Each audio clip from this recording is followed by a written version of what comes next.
You've been taught that control keeps you safe, that planning everything, holding everything together, staying one step ahead is what prevents life from falling apart.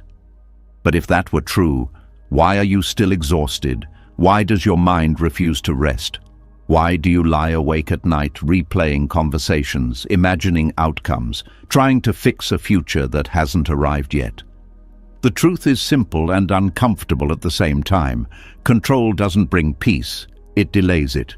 Buddhist wisdom has been quietly pointing to this for thousands of years, not through force or motivation or positive thinking, but through understanding, the kind that softens the grip of the mind and allows life to move without resistance. The Buddha didn't teach how to dominate your thoughts. He taught how to stop fighting them, how to release the constant need to manage, explain, predict, and hold everything together.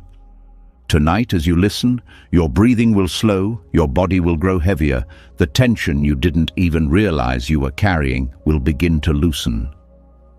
Thoughts may still arise, but they won't demand your attention. They won't pull you into effort or struggle. You don't need to fix anything.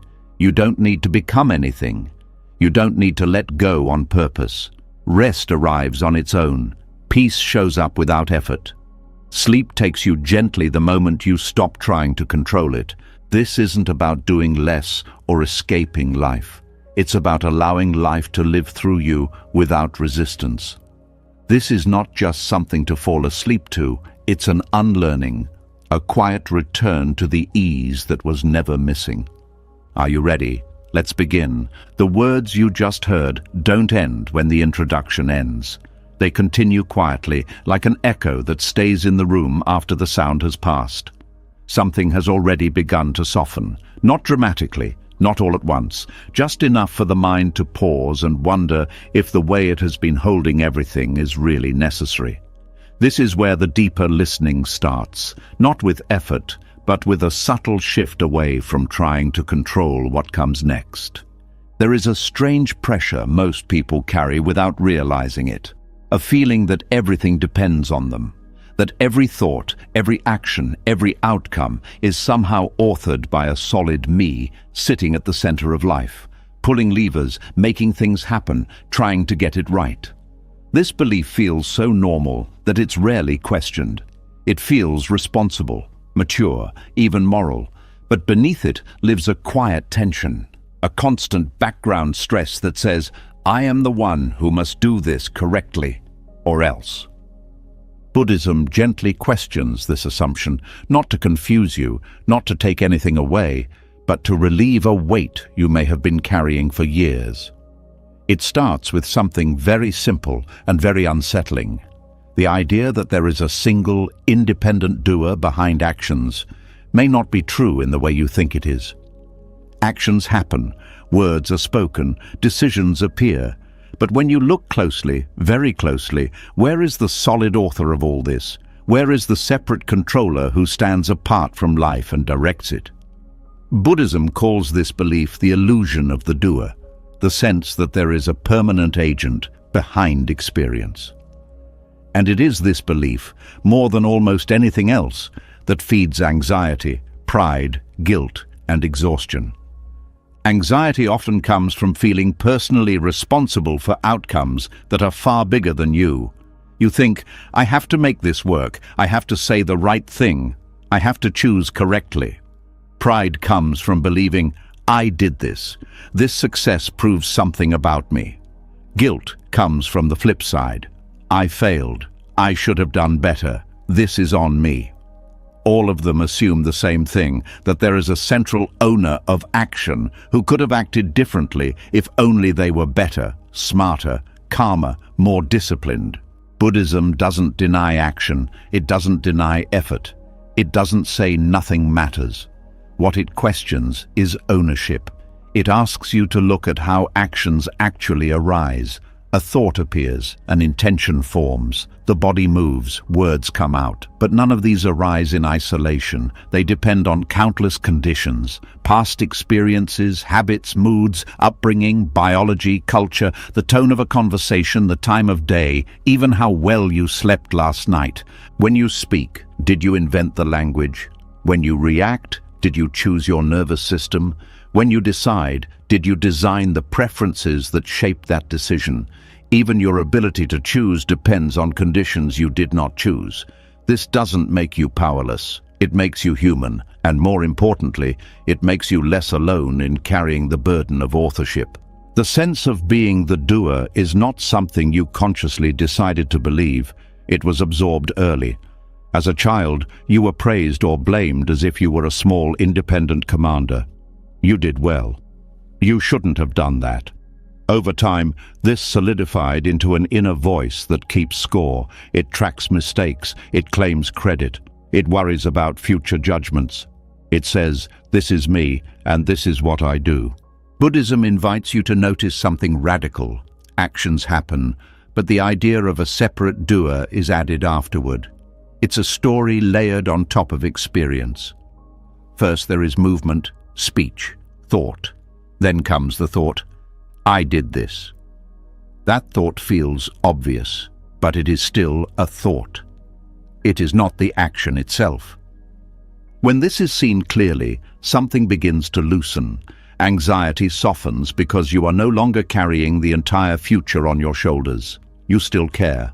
You still respond. But you are not pretending to be the sole cause of everything that happens. Life becomes something you participate in, not something you must control from the center. This is where many people misunderstand the teaching. They think, if there is no doer, then nothing matters. But Buddhism does not replace responsibility with apathy. It replaces ownership with responsiveness. You still act, but without the extra layer of self-blame or self-congratulation. You do what is appropriate to the moment, based on conditions, and then you let the moment pass. This shift is deeply relieving. Guilt loses its sharp edge. You can acknowledge harm without drowning in self-hatred. You can learn without punishing yourself. Pride also softens. Success no longer has to prove your worth. It can simply be appreciated as something that arose through many causes, including effort, but not owned like a trophy that defines who you are. There is also a quiet humility that comes with this understanding, not the heavy kind that puts you down, but a light kind that frees you from constantly defending an identity. You no longer need to maintain the image of being the one who always knows, always decides correctly, always has control. You can be more honest, more flexible, more open to change. At a deeper level, the illusion of the doer is closely tied to tension in the body.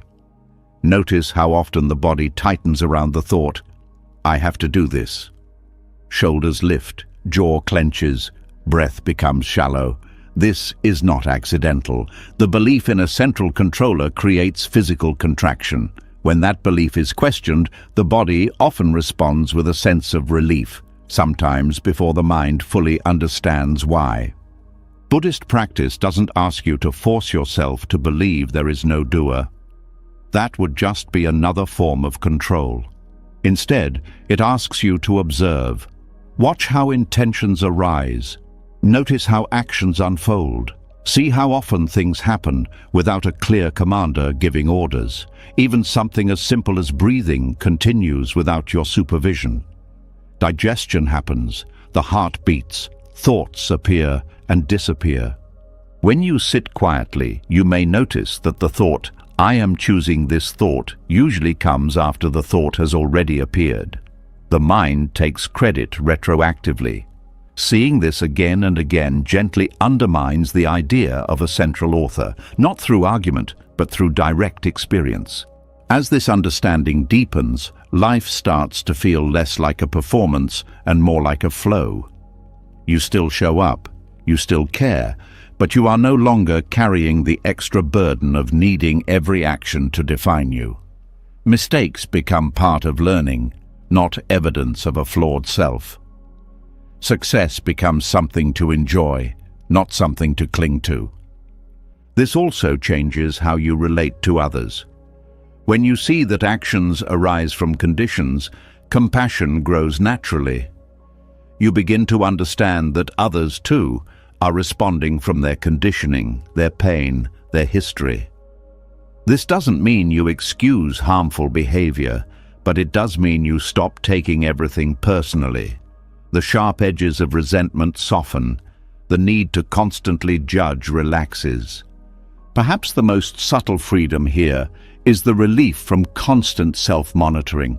When you believe you are the doer, you are always watching yourself. Am I doing this right? How do I look? What will this say about me? When that belief loosens, attention can return to the moment itself. Listening becomes deeper.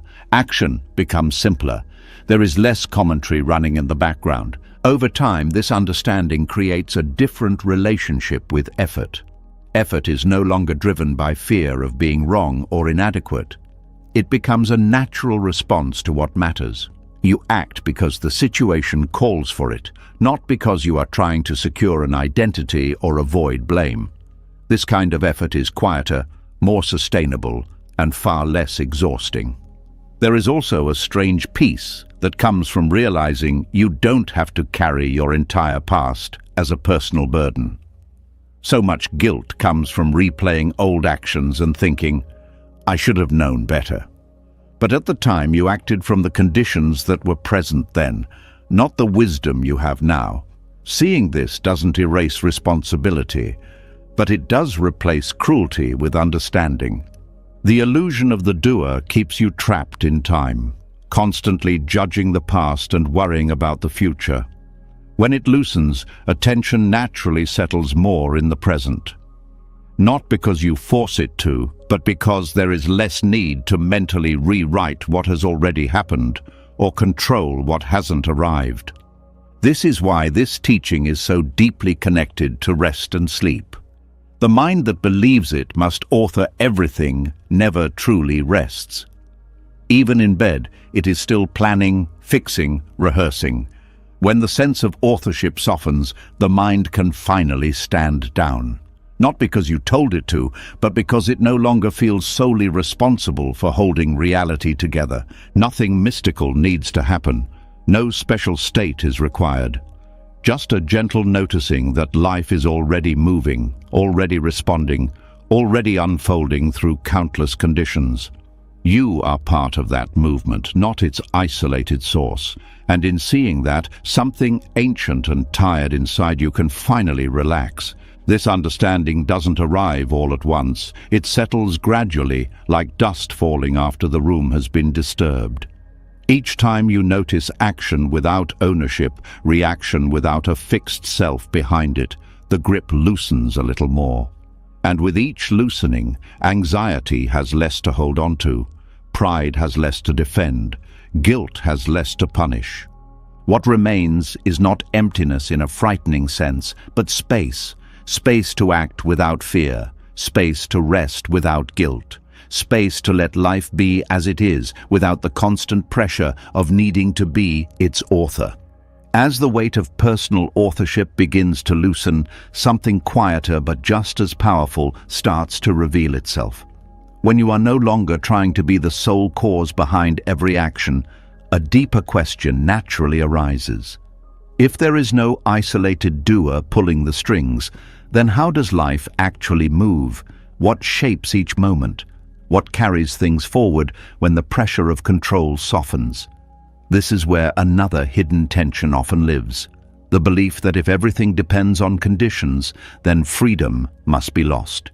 Buddhism turns this belief completely upside down. There is an emotional charge tied to the word dependence. It often sounds like weakness, like being trapped, like not being in control of your own life.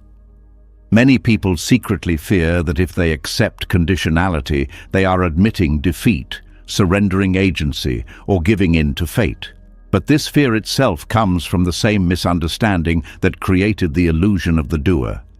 It assumes freedom only exists when nothing influences you.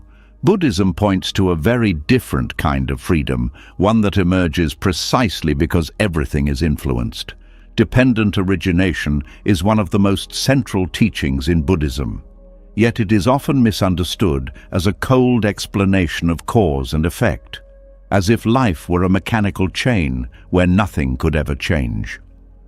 In truth, it is one of the most relieving insights the tradition offers. It says that nothing stands alone. No feeling, no action, no thought, no event arises by itself. Everything comes into being because conditions support it. And because conditions can change, so can experience.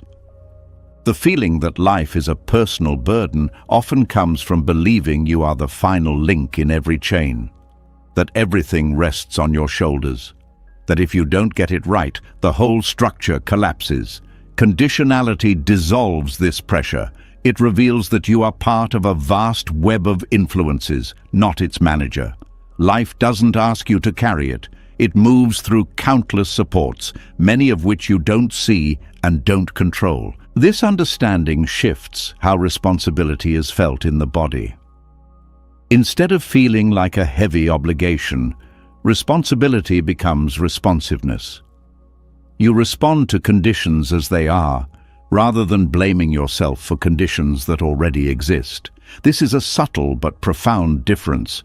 Blame looks backward and tightens. Responsiveness looks present and opens. Many people confuse dependent origination with destiny. They hear everything is conditioned and think it means nothing can be different. Buddhism says the opposite. Because things are conditioned, they are flexible. If something were fixed, independent and self-created, it would be stuck. Change would be impossible. Conditionality is what allows growth, healing, learning, and release. Consider how emotions work. A feeling does not appear out of nowhere. It arises because of thoughts, memories, body sensations, environment, and past experiences. When you believe the emotion is purely yours, a personal flaw or failure, it becomes heavy and sticky.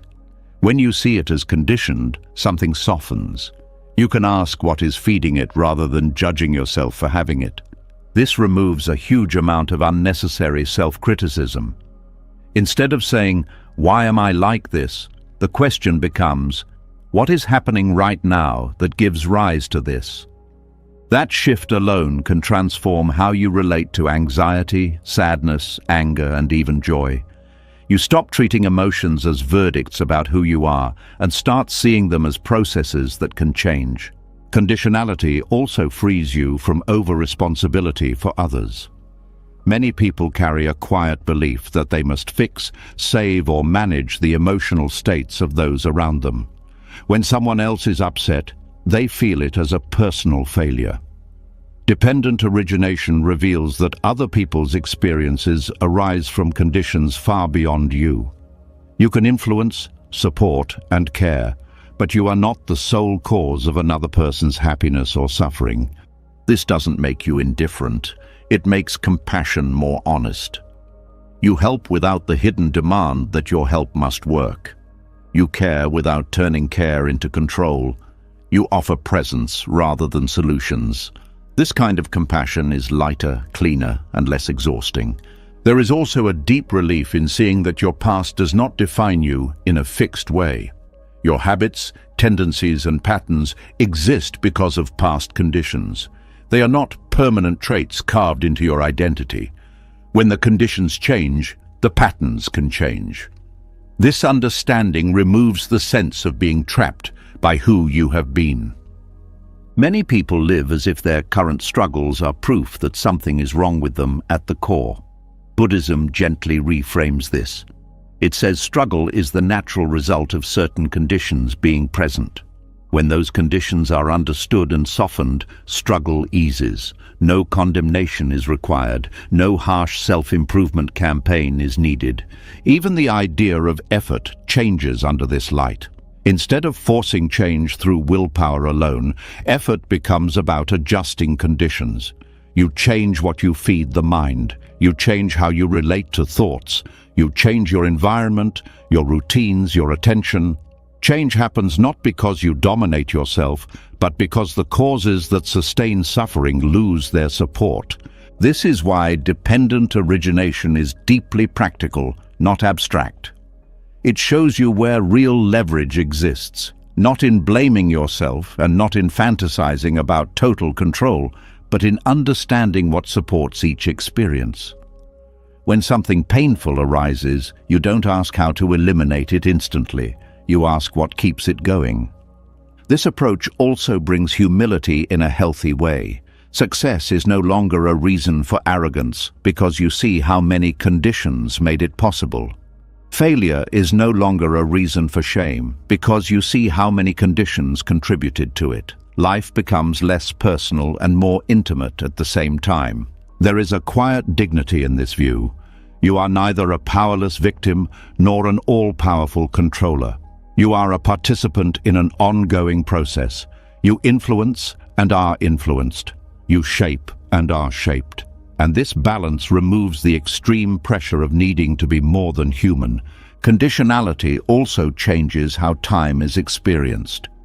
When you believe everything depends on you, the future feels like a threat that must be managed. When you understand dependent origination, the future becomes a field of changing conditions. You prepare where you can, respond when needed, and rest when nothing is required. There is less mental rehearsal, less catastrophic planning. This is especially important at night, when the mind often reviews the day and anticipates tomorrow. Over-responsibility keeps the nervous system alert. Conditionality allows it to stand down. It reminds the system that life will continue moving even when you sleep, that not everything needs to be solved before rest is allowed. There is also freedom in realizing that clarity itself arises from conditions. You don't need to force insight. When the mind is quiet, when pressure is reduced, when the body feels safe, understanding appears naturally. Trying to control understanding often delays it. Allowing the conditions for clarity is far more effective. This teaching also removes the harsh division between right and wrong that many people carry inside. Instead of seeing actions as purely good or bad, they are seen as skillful or unskillful responses to conditions. This allows learning without self-punishment. You adjust, refine, and grow without turning every mistake into an identity. Even motivation changes under this lens. You don't act because you should or because you fear consequences. You act because certain values and understandings are present. When those values weaken, forcing motivation rarely works, adjusting conditions does. Dependent origination also explains why forcing peace never works. Peace arises when the causes of agitation are no longer fed. You don't create peace by command. You allow it by removing what disturbs it. This makes peace feel natural rather than fragile. There is something deeply comforting about realizing that life is held by more than your effort. That even when you don't know what to do, conditions are still shifting, possibilities are still forming, and nothing is as stuck as it appears. This comfort is not passive. It is grounded in understanding. When this view settles, trust begins to replace control. Not blind trust, but informed trust. Trust in the fact that life responds to conditions and that you can participate wisely without carrying everything alone.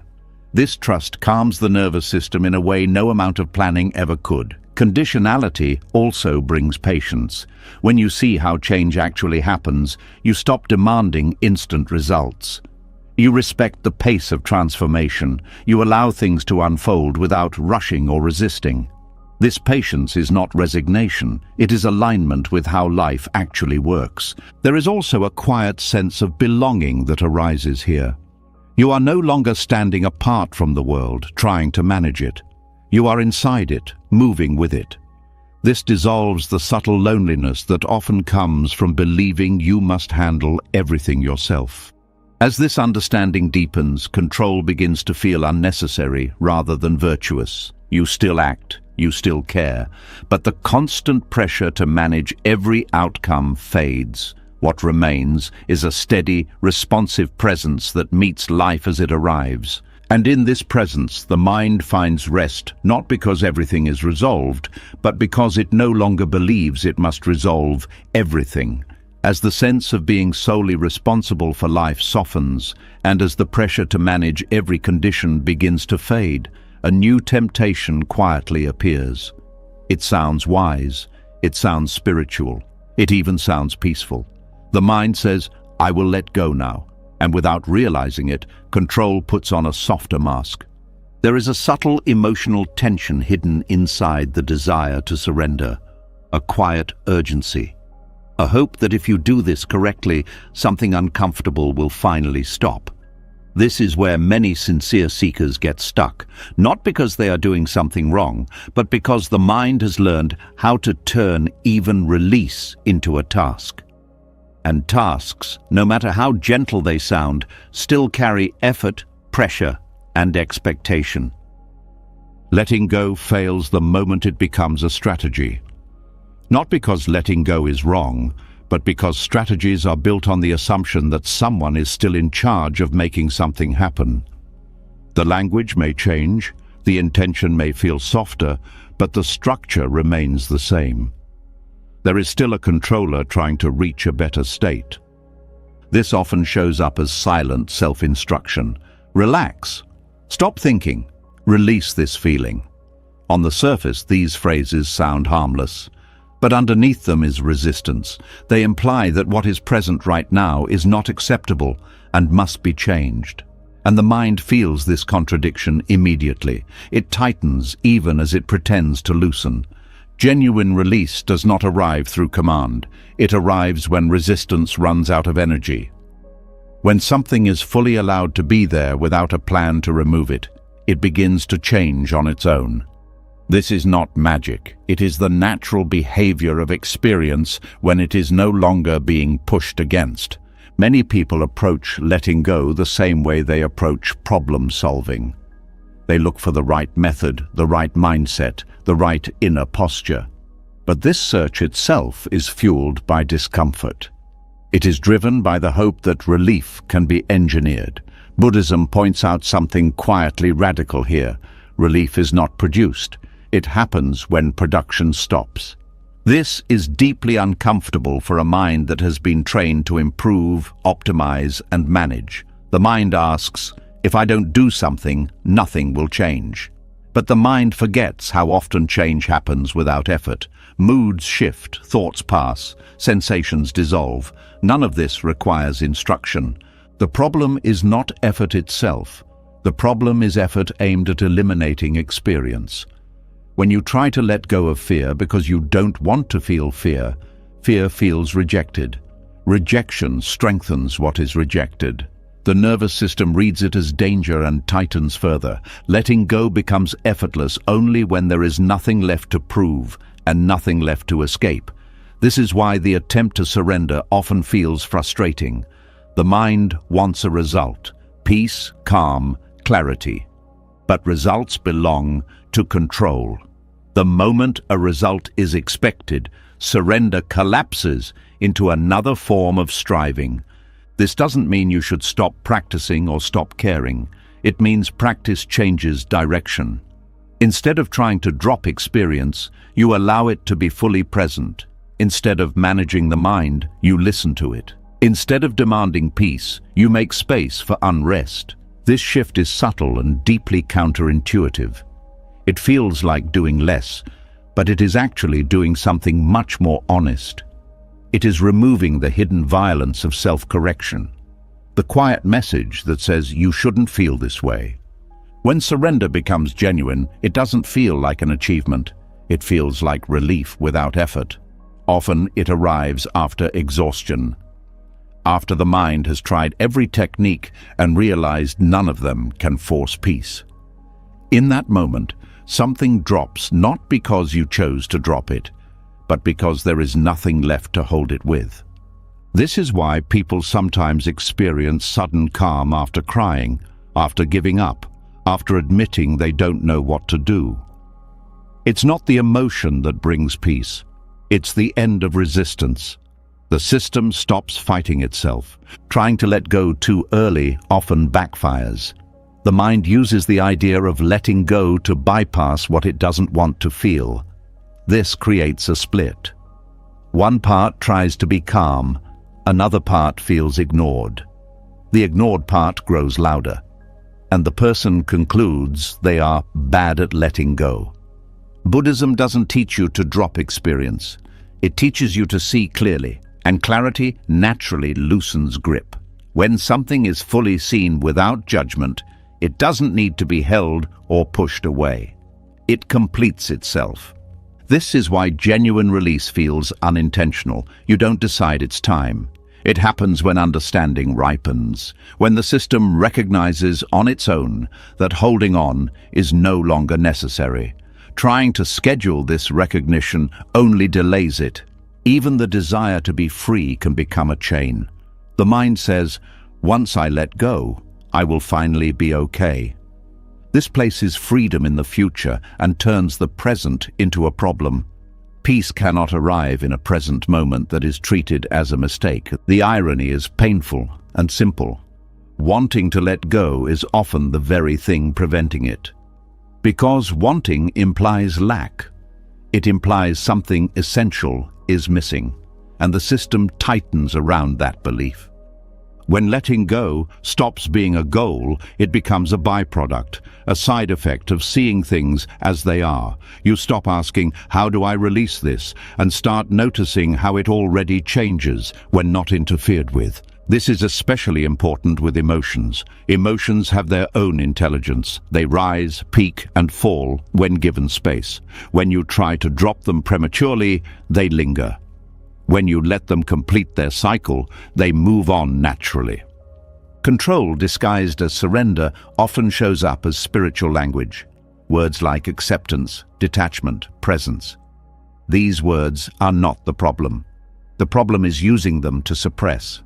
True acceptance has no tension in it. It does not lean forward. It does not wait for improvement. A simple way to sense the difference is to feel the body. Strategic letting go carries subtle effort. There is a holding pattern. Genuine release feels like exhale without intention. The body softens on its own. This also changes how you relate to meditation and rest. Instead of using them as tools to fix yourself, they become spaces where nothing needs to be fixed. This is when they actually work. Letting go fails as a strategy because strategies belong to the part of the mind that believes it must manage life. Genuine release occurs when that belief is no longer being fed. When the mind sees that control has limits and those limits are not dangerous. There is a deep trust that begins to form here. Not trust in outcomes, but trust in process. Trust that experience knows how to move when not restrained. Trust that you don't have to supervise every inner movement. This trust cannot be forced. It grows slowly, through repeated noticing. Through seeing again and again that what you allow tends to pass, and what you fight tends to stay. Over time, this understanding changes your relationship with effort altogether. Effort becomes situational, not personal. You act when action is needed. You rest when rest is needed. You don't try to surrender. You simply stop interfering. And in that non-interference, something deeply human relaxes. The endless project of self-management pauses. The nervous system feels less threatened. Sleep arrives more easily. Thoughts lose their urgency. This is not because you finally learned how to let go correctly. It's because you stopped trying to let go at all. And in that stopping, release happened quietly, without instruction, without strategy, without anyone claiming credit for it. When effort finally loosens its grip and release happens without being forced, another pattern often reveals itself underneath. It is quieter than control, more socially accepted, and often praised as healthy. It sounds like growth, it sounds like discipline, it sounds like becoming better. Yet beneath it, there is often a subtle aggression turned inward, a constant message that who you are right now is not enough. There is an emotional weight carried by the belief that life is a project and the self is something that must be improved. This belief rarely feels violent on the surface. It disguises itself as motivation, ambition, or responsibility. But when looked at closely, it often rests on dissatisfaction with what already exists. The moment you believe you must be better in order to be at peace, the present becomes something to escape. Buddhism does not oppose growth, learning, or refinement. What it questions is the force behind the desire to improve. When improvement is driven by rejection of the present self, it becomes a form of self-harm disguised as virtue. The mind may say, "I want to grow," but the body often hears, "You are not acceptable as you are." This creates a quiet background tension. Even when progress is made, relief is temporary. The goalpost moves. There is always another flaw to fix, another habit to correct, another version of yourself to become. Peace is postponed, rest is delayed. Life becomes an endless rehearsal for a future that never fully arrives. Self-optimization culture feeds this pattern relentlessly. It teaches that everything can and should be improved. Productivity, emotions, relationships, even rest. Underneath this message is an unspoken assumption that something is fundamentally wrong with being human as you are. That natural rhythms are inefficiencies. That stillness is laziness. That contentment is complacency. Buddhism quietly rejects this entire framework. It does not ask you to polish the self. It asks you to see through the idea of a self that needs polishing. The Dharma does not start from deficiency. It starts from clarity. And clarity does not require self-attack to function. The violence of improvement shows itself most clearly in how people relate to their inner states. Sadness becomes something to fix. Fear becomes something to eliminate. Anger becomes a failure of character. The mind turns into a battlefield where every unwanted feeling is an enemy. This constant internal war drains enormous energy. When you strive to be better, there is often an internal timeline.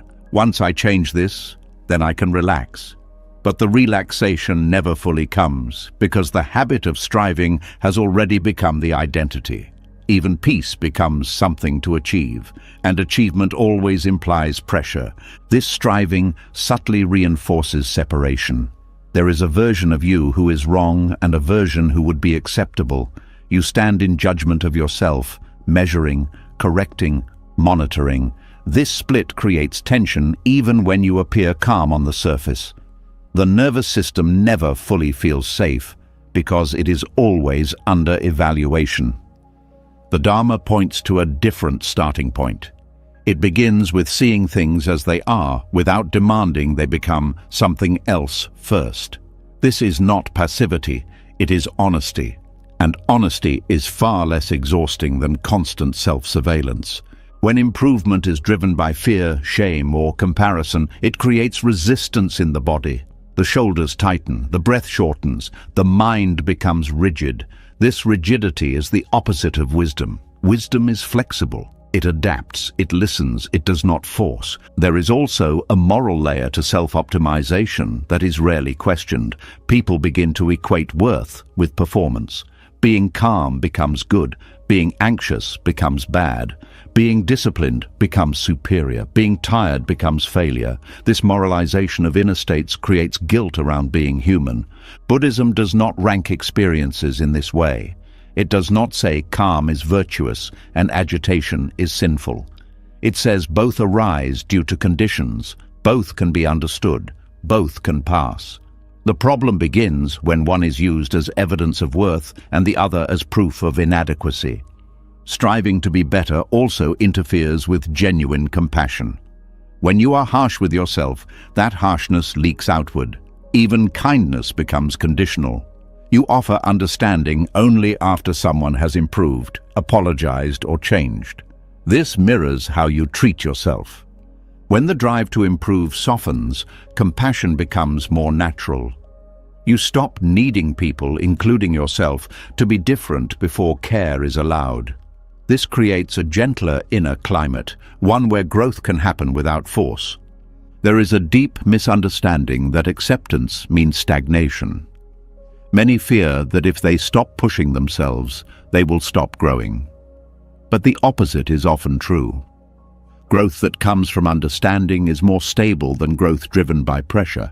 When the soil is healthy, plants grow without being pulled. The violence of improvement also shows up in spiritual practice.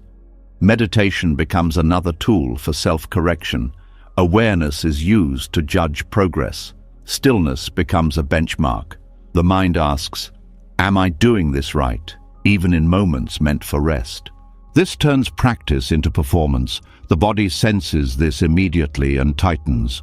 The very space meant to be freeing becomes another arena for self-criticism. Buddhism continually points back to simplicity. Sit, observe, allow. No applause is needed. The urge to improve often comes from discomfort with uncertainty. If you can become better, stronger, calmer, you feel protected from chaos. Improvement promises safety, but safety built on constant effort is fragile. It collapses the moment effort fails. The Dharma offers a different kind of safety, one that comes from understanding impermanence rather than fighting it. When you see that all states change, you no longer need to perfect yourself to survive them. You ride the movement instead of trying to control it. There is also grief hidden inside self-optimization, a quiet mourning for the self you think you should have been by now. This grief fuels urgency. I'm behind. I should be further along. Buddhism invites you to see that these timelines are mental constructs, not truths. Time softens when striving softens. You stop racing toward a version of yourself that exists only as an idea.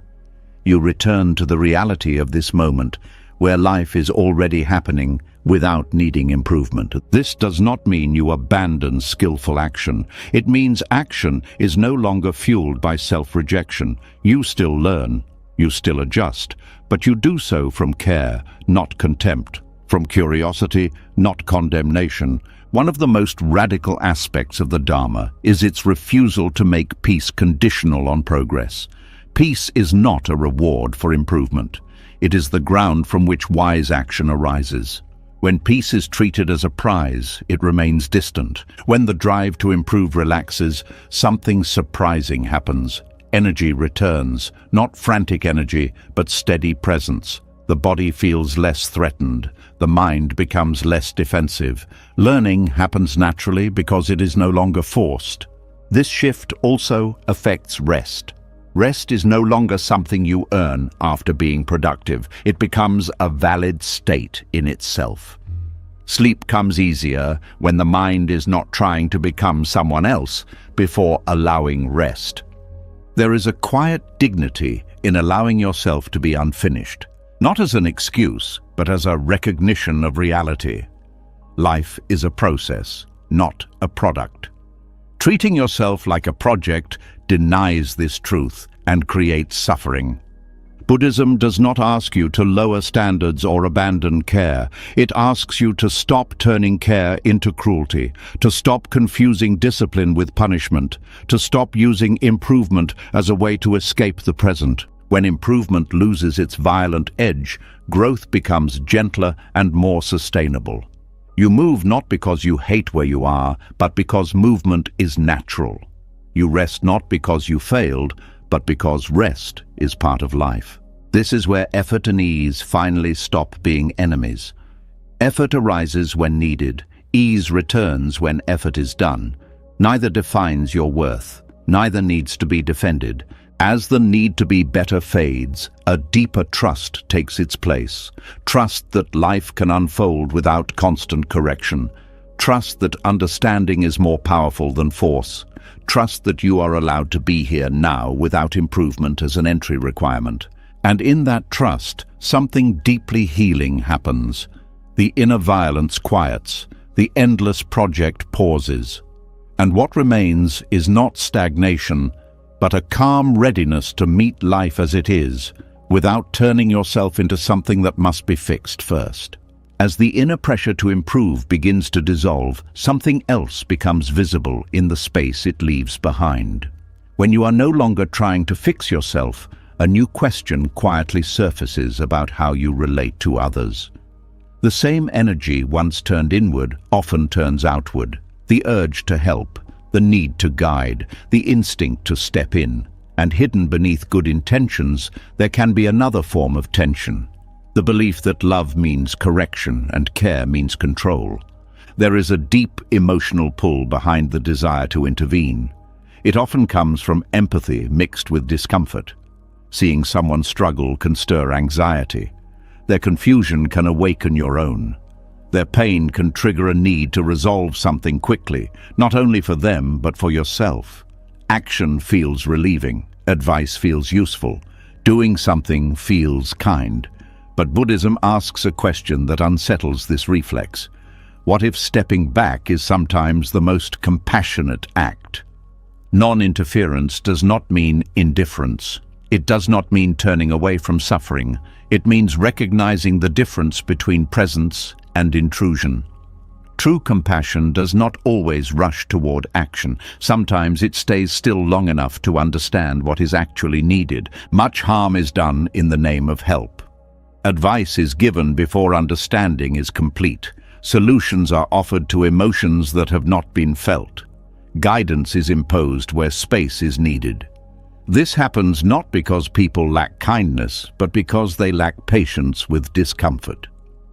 When you try to fix another person, there is often an unspoken message beneath the words. It says, "You should not be this way." Even when spoken gently, the body feels it. The nervous system tightens, trust weakens. The person may comply outwardly but feel unseen inwardly. Buddhist compassion begins with respect for another person's process. It acknowledges that each individual lives within their own web of conditions. Their timing is not yours. Their lessons are not yours. Their growth cannot be rushed without cost. There is also humility in non-interference.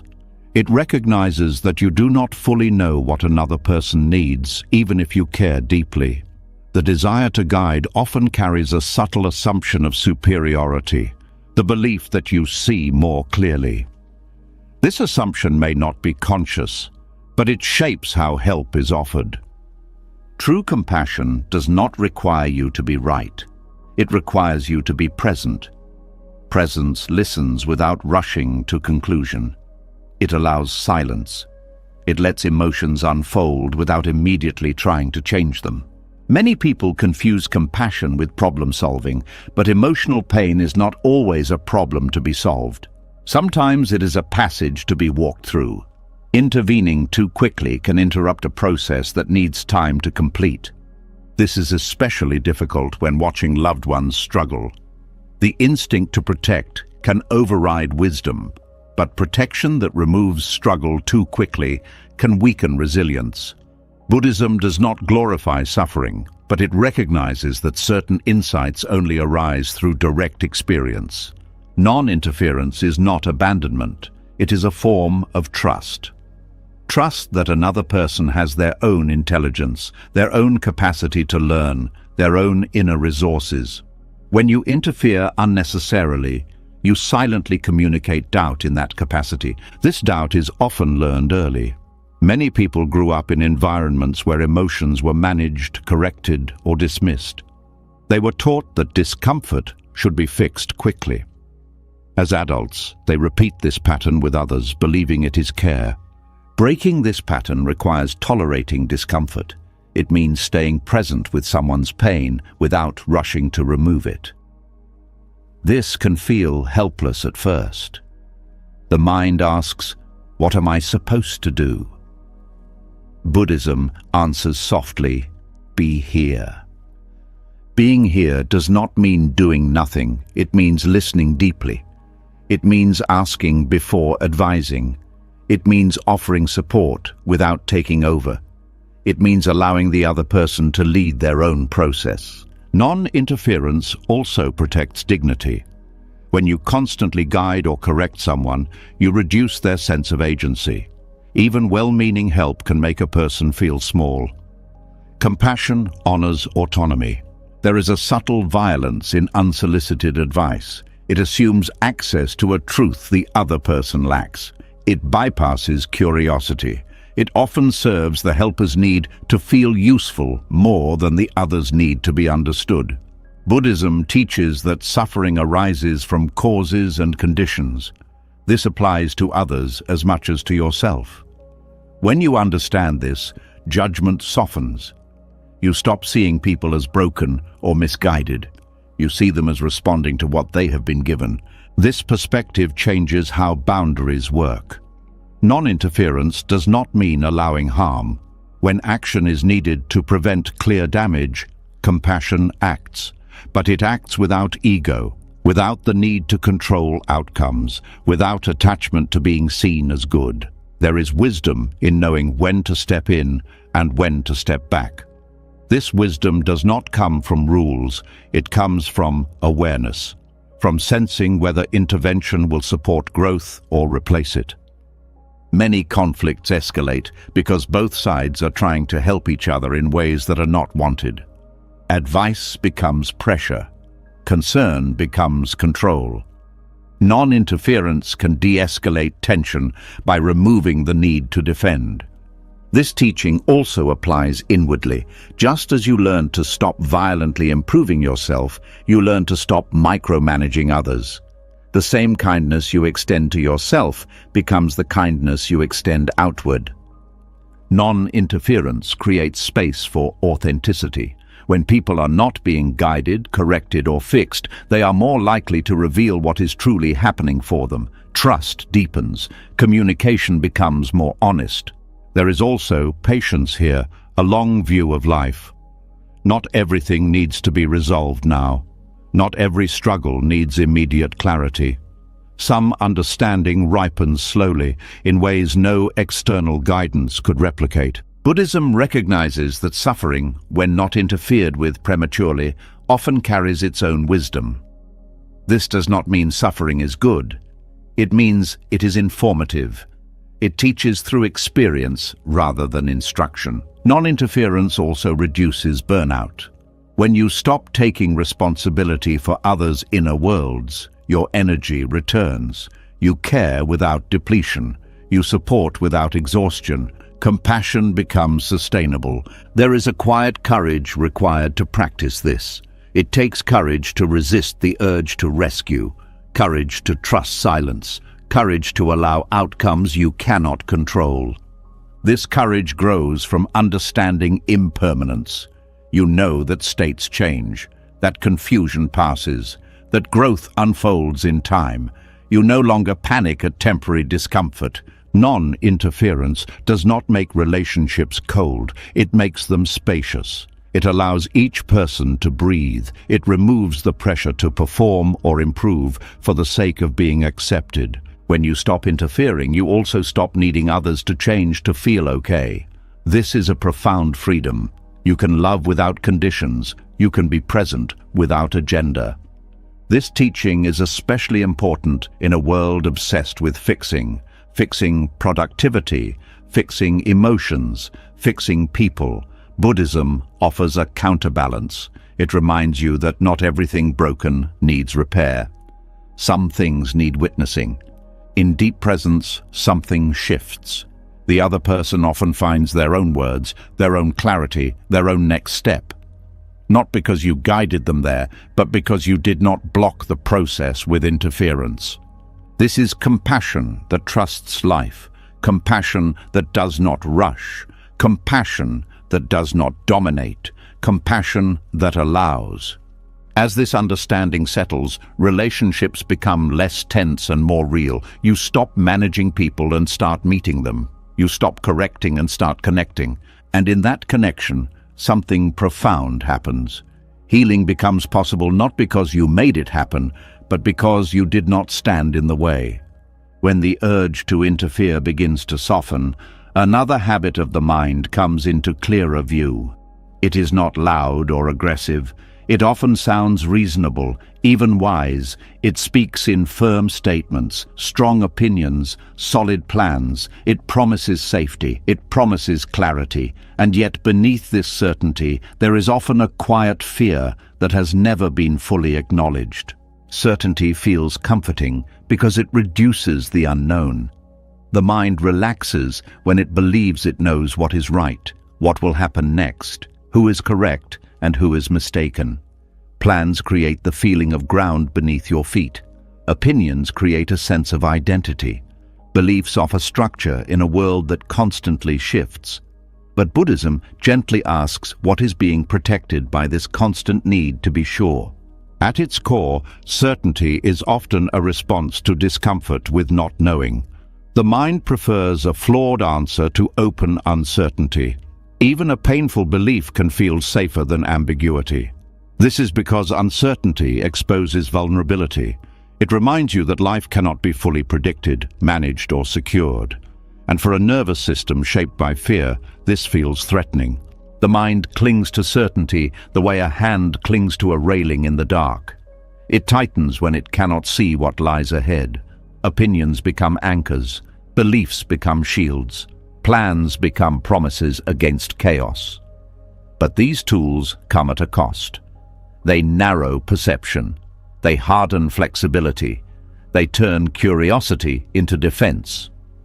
When you strongly identify with an opinion, any challenge to it feels personal. A disagreement becomes a threat. A new perspective feels like an attack. The body reacts before the mind has time to reflect. This reaction reveals something important. Certainty is not neutral, it is emotionally charged. Buddhism does not tell you to abandon discernment or wisdom. It does not suggest that all views are equal or that clarity is dangerous. What it questions is attachment to views, the need for them to remain fixed, the fear that arises when they are questioned. This attachment often begins early. Many people learned that being right meant being safe, that having answers meant being valued, that uncertainty meant weakness or failure. Over time, the mind learns to hide behind confidence. It builds an identity around knowing. But life continually undermines this identity. Plans fall apart, beliefs are challenged by experience. Certainty cracks under pressure. Each crack reveals anxiety that was always there, quietly held in place by conviction. The fear hidden inside certainty is the fear of groundlessness. The fear that without solid answers, you will fall apart. Buddhism does not try to eliminate this fear by offering new beliefs. It invites you to feel it directly, without immediately covering it up. Uncertainty is not an enemy in Buddhist understanding. It is a doorway. When the mind stops demanding closure, it becomes more open, more responsive, more alive. Uncertainty allows learning. It allows humility. It allows peace to arise without needing guarantees. Peace built on certainty is fragile. It depends on the world behaving as expected. When reality deviates, peace collapses. Peace that comes from openness is more stable. It does not rely on outcomes. It rests in the ability to meet whatever arises. Plans are not wrong. They are practical tools. But when they become emotional crutches, they create tension. The mind becomes invested in their success. Any deviation feels like failure. The body stays on alert, monitoring reality for compliance. Buddhism invites a different relationship with planning. You plan lightly. You hold intentions without gripping them. You act where action is appropriate and remain flexible when conditions change. This flexibility reduces stress more effectively than perfect planning ever could. Beliefs operate in a similar way. They provide orientation, but when clung to, they become prisons. The mind stops listening. It stops questioning. It stops adapting. Over time, beliefs meant to provide clarity create rigidity. Uncertainty reopens the field. It allows you to say, "I don't know," without collapse. This phrase, when truly felt, is not empty. It is spacious. It removes the pressure to defend a position. It allows genuine inquiry. Many people fear that without certainty, they will lose direction. But direction does not come from rigid answers. It comes from values, awareness, and responsiveness.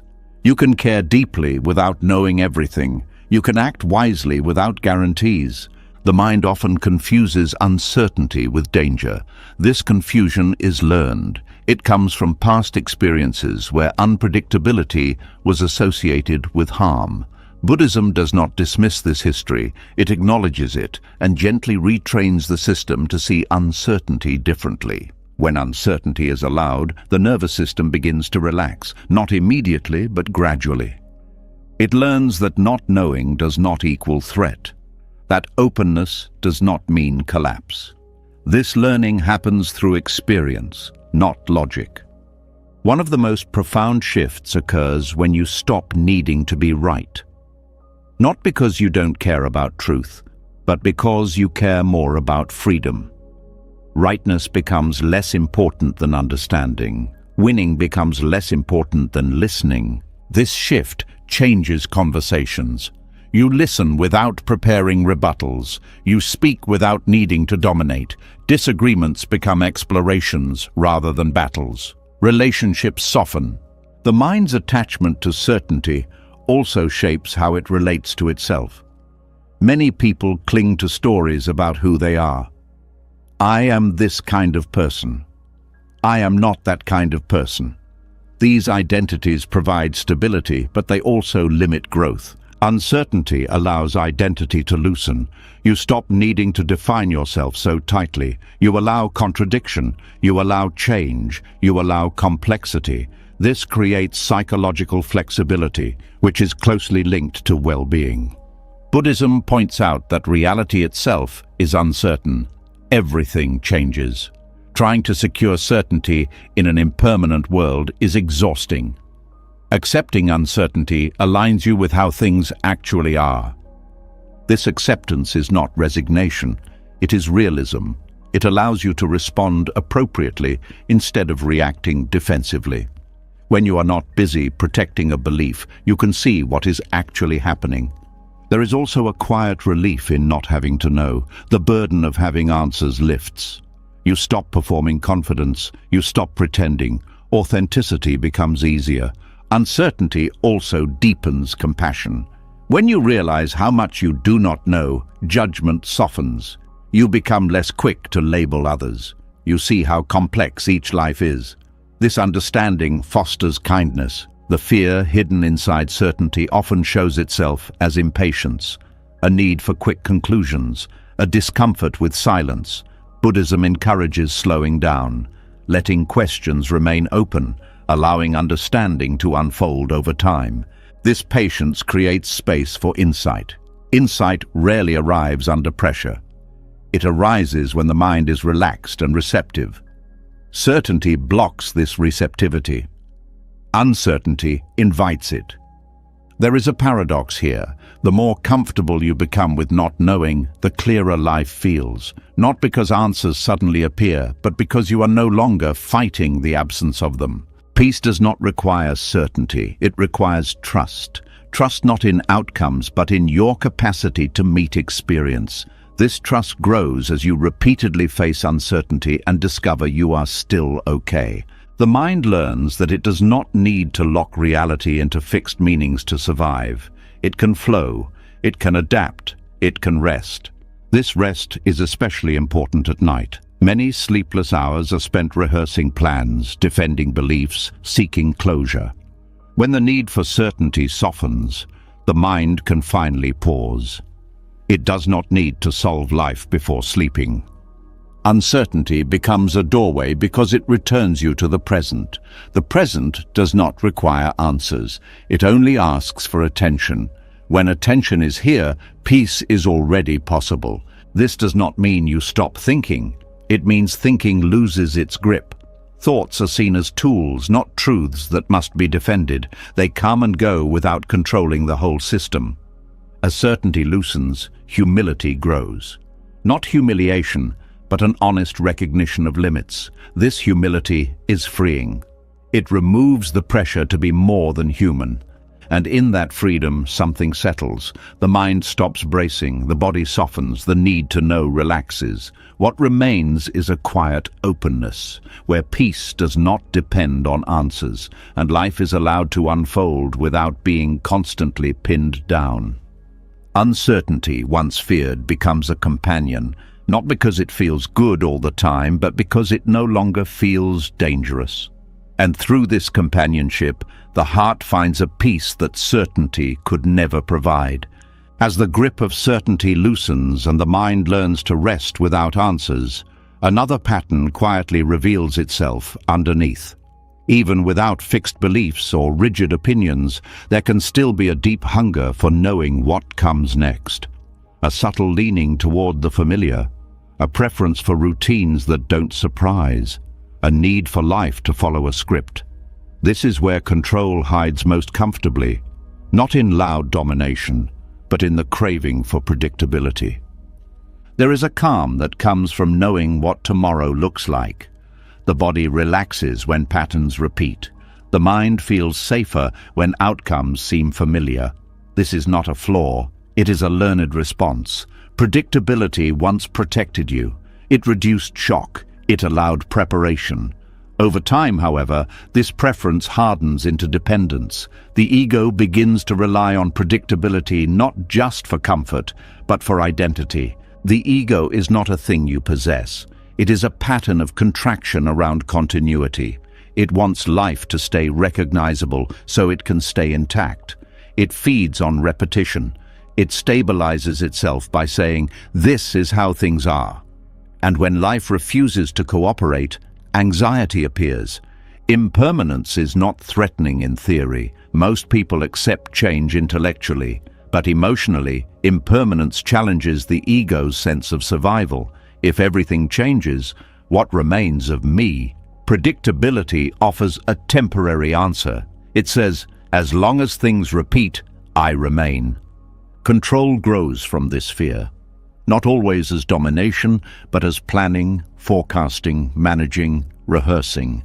The mind runs scenarios not because it loves effort, but because it fears being caught off guard. Uncertainty feels like exposure, predictability feels like armor.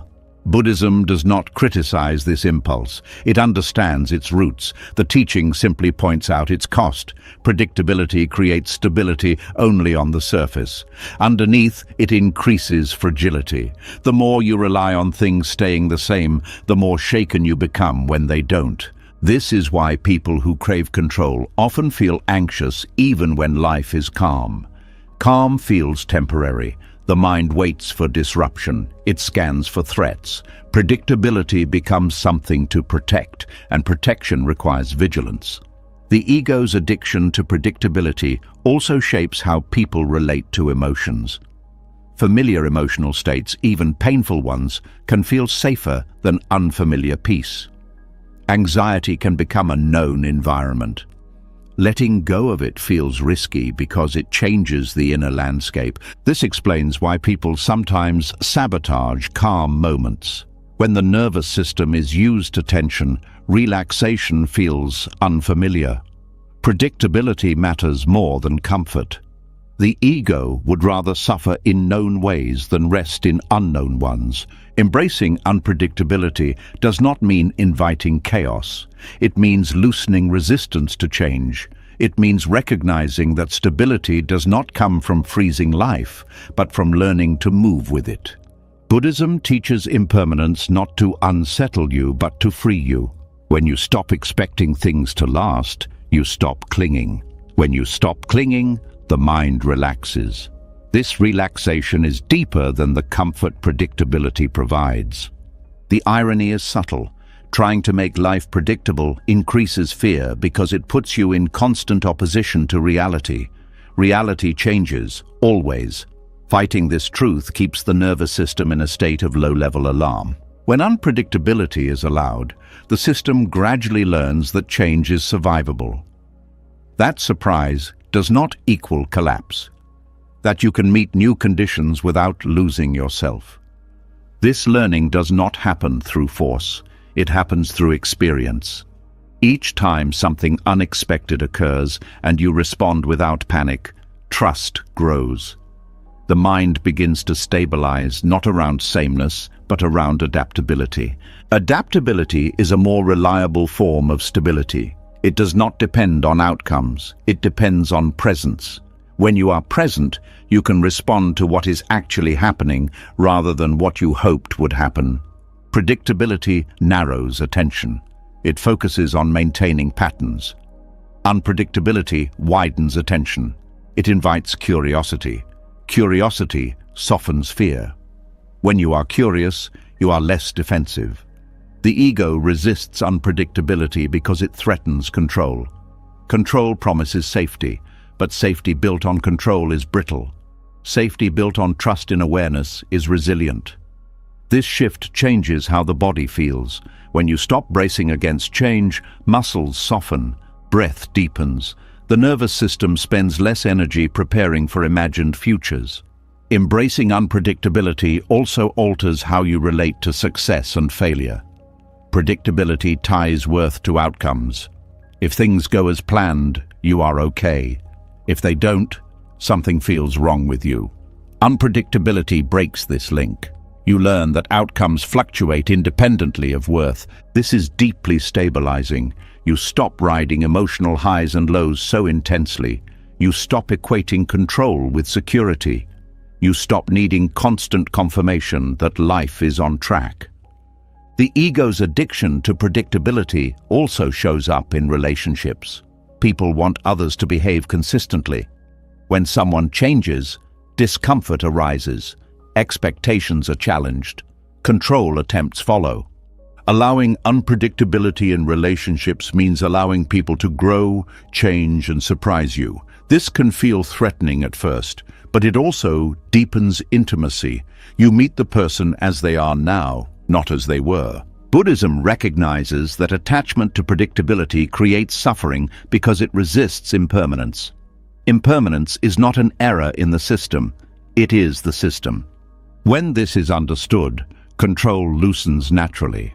Not because you force yourself to stop controlling, but because controlling feels unnecessary. You trust that you can respond. This trust stabilizes the mind in a way routines never could. Routines depend on external consistency. Trust depends on internal capacity. This capacity grows as you face unpredictability and survive it. Each unexpected change becomes evidence, not of danger, but of resilience. Even fear itself becomes less threatening. Fear is unpredictable in nature. When you stop demanding predictability, fear can rise and fall without dominating the system. This also changes how you relate to time. Predictability pulls attention into the future. Unpredictability brings attention back to now. The present moment is the only place where response is possible. When attention returns to the present, anxiety loses fuel. Anxiety feeds on anticipation. Presence dissolves anticipation. The mind begins to rest, not because it knows what will happen, but because it no longer needs to know. This is a profound rest. Sleep becomes easier in this state. The mind no longer rehearses futures. It no longer tries to lock tomorrow into place.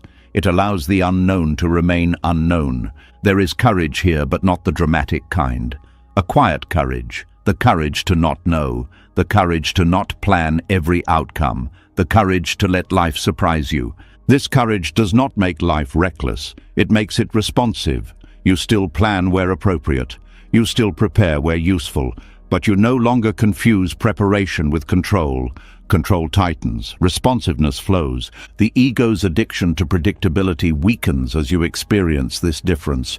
You begin to feel that unpredictability does not destabilize you, it steadies you, because steadiness no longer depends on life behaving. It depends on your relationship to change. And in that relationship, something unexpected happens. The mind becomes calmer. Not because the world is predictable, but because unpredictability no longer feels like a threat. This calm is quiet. It does not announce itself. It does not require explanation. It simply remains. even as life moves. Impermanence, once feared, becomes a teacher. It shows you that nothing needs to be held too tightly, that nothing defines you permanently, that you can move, adjust, and rest within change itself. And in this movement, the ego loosens its grip. Control fades. Predictability loses its power. What remains is a grounded presence that does not depend on sameness, but on the simple fact of being here, ready for whatever arrives next. As the mind learns to rest without needing predictability, another habit quietly comes into focus. It doesn't shout, it doesn't plan, it speaks instead through explanation, clarification, defense. A reflex to fill space, a need to be seen correctly, a subtle tension that says, "Let me tell you who I am so nothing is misunderstood." When this habit softens, a different kind of freedom becomes possible. There is a deep emotional vulnerability tied to speech. Words are not just sounds. They carry identity. They protect image. They attempt to secure belonging. Much of what people say is not meant to communicate truth, but to manage how they are perceived. Silence, in this sense, feels risky. It removes the armor of explanation. Buddhist renunciation is often misunderstood as withdrawal from life, but the renunciation spoken of here is far more intimate. It is the letting go of the need to narrate yourself, the release of the urge to correct how others see you, the quiet decision to stop proving.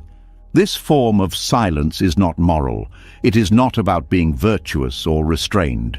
It is about noticing how much energy is spent trying to control interpretation. Every explanation carries a hope. If they understand me, I will be safe. But safety built on being understood is unstable. Understanding changes. People misread. Silence asks a harder question. What if you no longer needed that safety?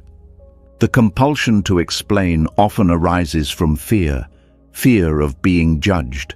Fear of being blamed. Fear of being unseen.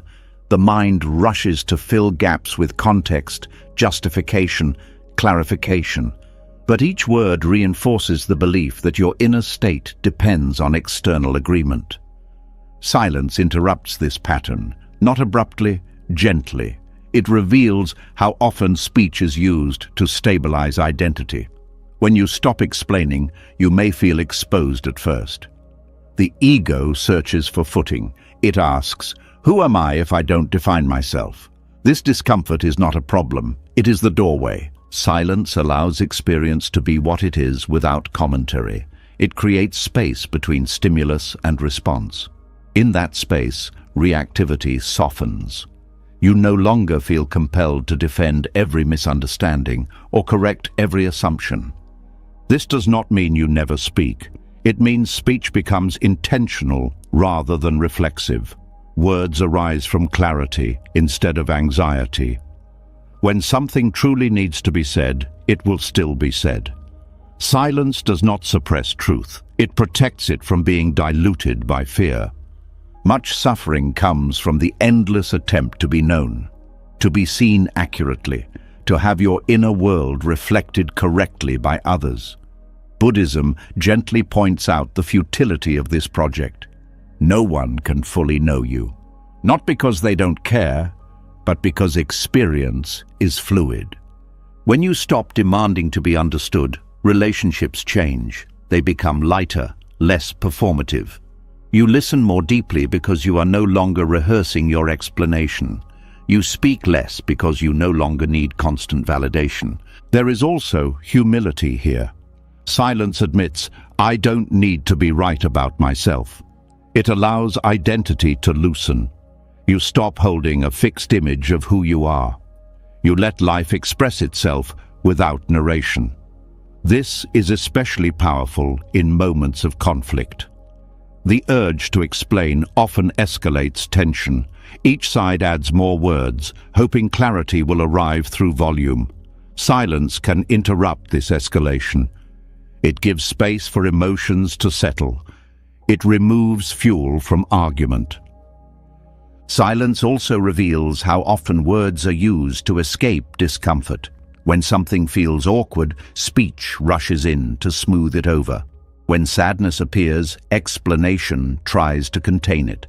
When uncertainty arises, language rushes to close it. Allowing silence means allowing discomfort to exist without immediate resolution. This builds emotional resilience. You learn that not everything needs to be explained to be survivable. There is also a deep connection between silence and rest. The mind that constantly narrates cannot fully relax. Even alone, it speaks, it replays, it justifies. Silence turns the volume down. This quiet is not emptiness, it is spaciousness. Thoughts may still arise, but they are not constantly verbalized internally. This reduces mental fatigue in a profound way. Silence as renunciation also means releasing the need to correct the past. Many explanations are aimed backward. What I meant was, what really happened was. Letting these go frees you from living in replay mode. It also releases the future. Many explanations are anticipatory. Just in case they think, silence refuses to live ahead of time. It stays here. This presence stabilizes the nervous system. Without constant self-explanation, the body feels less evaluated. Breath deepens, muscles soften. There is less internal pressure. Silence also sharpens awareness. When you are not preparing to speak, you notice more. Tone, body language, subtle shifts in energy. This awareness deepens understanding far more than explanation ever could. In Buddhist practice, silence is often used not as avoidance, but as insight. It reveals how much of identity is constructed through speech. When speech quiets, identity becomes less rigid. This can feel unsettling. The ego asks for landmarks. Silence provides none. And yet something stable emerges underneath. A sense of being that does not depend on articulation. This stability does not require others to agree with you. It does not require recognition. It exists quietly, without announcement. There is also compassion in silence, not the dramatic kind, but the gentle kind that does not impose interpretation. You allow others to have their experience without correcting it. You allow yourself to be misunderstood without collapsing. This does not mean accepting harm. Boundaries can still be expressed, but they are expressed cleanly, without excess explanation. A simple no becomes enough. Excess explanation often weakens boundaries. It invites debate. Silence strengthens them by removing negotiation. Silence as renunciation is also freedom from storytelling. You stop turning every experience into a narrative. You let moments pass without meaning-making. This lightens the mind. Meaning will still arise when needed, but it will not be forced. It will come from clarity rather than compulsion. This practice changes how you relate to solitude. Silence becomes less threatening. Being alone with yourself no longer requires constant mental conversation. You begin to rest in simple awareness. Sleep deepens here. The mind no longer needs to rehearse explanations for tomorrow. It no longer needs to resolve misunderstandings before rest. It allows the day to end unfinished. There is a quiet confidence in silence, not arrogance, not withdrawal. Confidence that you do not need to manage perception to exist safely. This confidence grows slowly.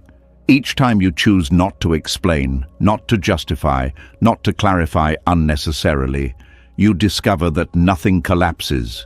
The world continues. You continue. This discovery is liberating. It shows you how much effort was being spent unnecessarily. Energy returns. Presence sharpens. Silence also protects intimacy. When everything is explained, mystery dies. Allowing mystery keeps relationships alive. It allows discovery rather than definition. In a world that demands constant expression, choosing silence is radical. Not as rebellion, but as rest. It is a refusal to turn life into a performance. This silence does not isolate you. It connects you more deeply. Because you are no longer speaking from fear, when you do speak, it matters. As this renunciation settles, something unexpected happens. The need to control through words fades. The need to be seen relaxes. The heart feels less exposed and more grounded at the same time. And in this quiet, a deeper listening begins, not just to others, but to life itself. Without narration, without defense, without explanation, silence becomes not an absence, but a home, a place where nothing needs to be added for you to be whole. As silence becomes less threatening and the need to explain begins to fade, another layer of experience quietly comes into view. Without constant narration, without defending or correcting reality, something uncomfortable but honest reveals itself. What remains is not always pleasant. Sensations arise, emotions move, circumstances unfold in ways you did not choose. And it is here that suffering is often misunderstood. There is a common belief that suffering comes from pain, from loss, from discomfort, from events going wrong. But Buddhism points to something more precise and more unsettling. Pain may arise, but suffering is born in the moment the mind says, "This should not be happening." It is not the sensation itself that creates the deepest distress. It is the refusal to allow the sensation to exist. This refusal is subtle. It often sounds reasonable. I don't want this. This isn't fair. This shouldn't be like this. These thoughts feel natural, even justified, but they create friction between experience and expectation, and it is this friction that burns. Pain moves through the body. It has texture, it has intensity, it changes. Suffering, on the other hand, stays stuck. It loops, it tightens. It adds layers of mental resistance on top of raw experience. The body feels pain. The mind demands a different reality. This demand is rarely conscious. Most people don't wake up deciding to reject reality. It happens automatically. Preference arises. The mind compares what is happening to what it wants to be happening. When they don't match, tension forms. This tension is exhausting. It keeps the nervous system in a state of protest. The body braces. The mind argues. Energy is spent fighting what is already here. Buddhism does not ask you to like pain. It does not glorify hardship. It simply distinguishes between what is unavoidable and what is optional. Pain is often unavoidable. Resistance is optional, and resistance is what turns pain into suffering. This is not a moral statement, it is an observation. When experience is allowed, it moves. When it is resisted, it hardens. Many people fear that allowing reality means giving up or approving of harm. But allowance is not agreement, it is not endorsement, it is acknowledgement. You can see clearly without liking what you see. Refusal often comes from fear. Fear that if you allow something, it will never change. Fear that acceptance means permanence. But Buddhism teaches impermanence precisely to address this fear. Everything changes, whether you resist it or not. Resistance does not stop change, it only adds strain. When you allow what is present, you are not locking it in place. You are removing the struggle around it. This often allows change to happen more naturally. Suffering thrives on comparison. This moment compared to how it should be. This life compared to another. This body compared to an imagined ideal. Comparison fuels dissatisfaction. It keeps attention focused on absence rather than presence. When comparison softens, experience becomes simpler, not easier, but cleaner. There is less commentary, less judgment, less internal debate. The demand that reality conform to preference often shows up as impatience. This should be over by now. I should feel better already. Time becomes an enemy. The present becomes a problem. This impatience adds urgency to suffering. It accelerates it. It convinces the mind that something has gone wrong because discomfort remains. Buddhism invites patience not as endurance but as openness. Patience means allowing experience to unfold at its own pace. It means releasing the demand for immediate resolution. This is deeply counter to modern conditioning. The world teaches speed, efficiency, solutions. Buddhism teaches presence, understanding, allowance. Allowance does not mean passivity. You can take action when action is appropriate, but action rooted in refusal is tense. Action rooted in clarity is calm. When you act from refusal, the body feels pressured. When you act from allowance, the body feels grounded. There is a quiet relief in stopping the argument with reality. Even when circumstances remain difficult, the extra layer of suffering dissolves. The mind no longer fights the moment. This does not mean emotions disappear. Sadness still arises, fear still arises, anger still arises, but they are experienced directly, without being wrapped in stories of injustice or personal failure. Suffering intensifies when experience is personalized. Why is this happening to me? This question assumes that life should treat you differently. It implies entitlement to a certain outcome. When reality fails to comply, resentment grows. Buddhism gently removes this personalization, not by denying individuality, but by showing that events arise from conditions, not personal targeting. This perspective reduces bitterness. Allowing what is does not make you weak, it makes you resilient. You stop wasting energy on denial. You meet life as it arrives. This meeting is not dramatic, it is quiet. It happens moment by moment. Each time you notice resistance and soften it slightly, suffering loosens. The body often responds before the mind understands. When resistance drops, breath deepens, muscles relax. There is a subtle sense of space. This space allows wisdom to function. When the mind is not busy rejecting reality, it can see options clearly. It can respond skillfully. Suffering also arises from clinging to pleasure, wanting good experiences to last, demanding comfort. When pleasure inevitably changes, disappointment follows. Allowing impermanence applies to pleasant experiences as well. You enjoy them fully without needing to freeze them. This prevents the suffering that comes from loss. There is freedom in letting experience be transient. You stop building your happiness on conditions that cannot be held. The refusal to allow what is often comes from the belief that happiness is elsewhere, in a different moment, in a different version of life. This belief keeps the present devalued. Buddhism points back to this moment, not because it is perfect, but because it is the only place where life is happening. Rejecting it means rejecting life itself. Allowance reconnects you to aliveness. Even discomfort becomes part of being here. This does not romanticize pain, it contextualizes it. There is also humility in allowance.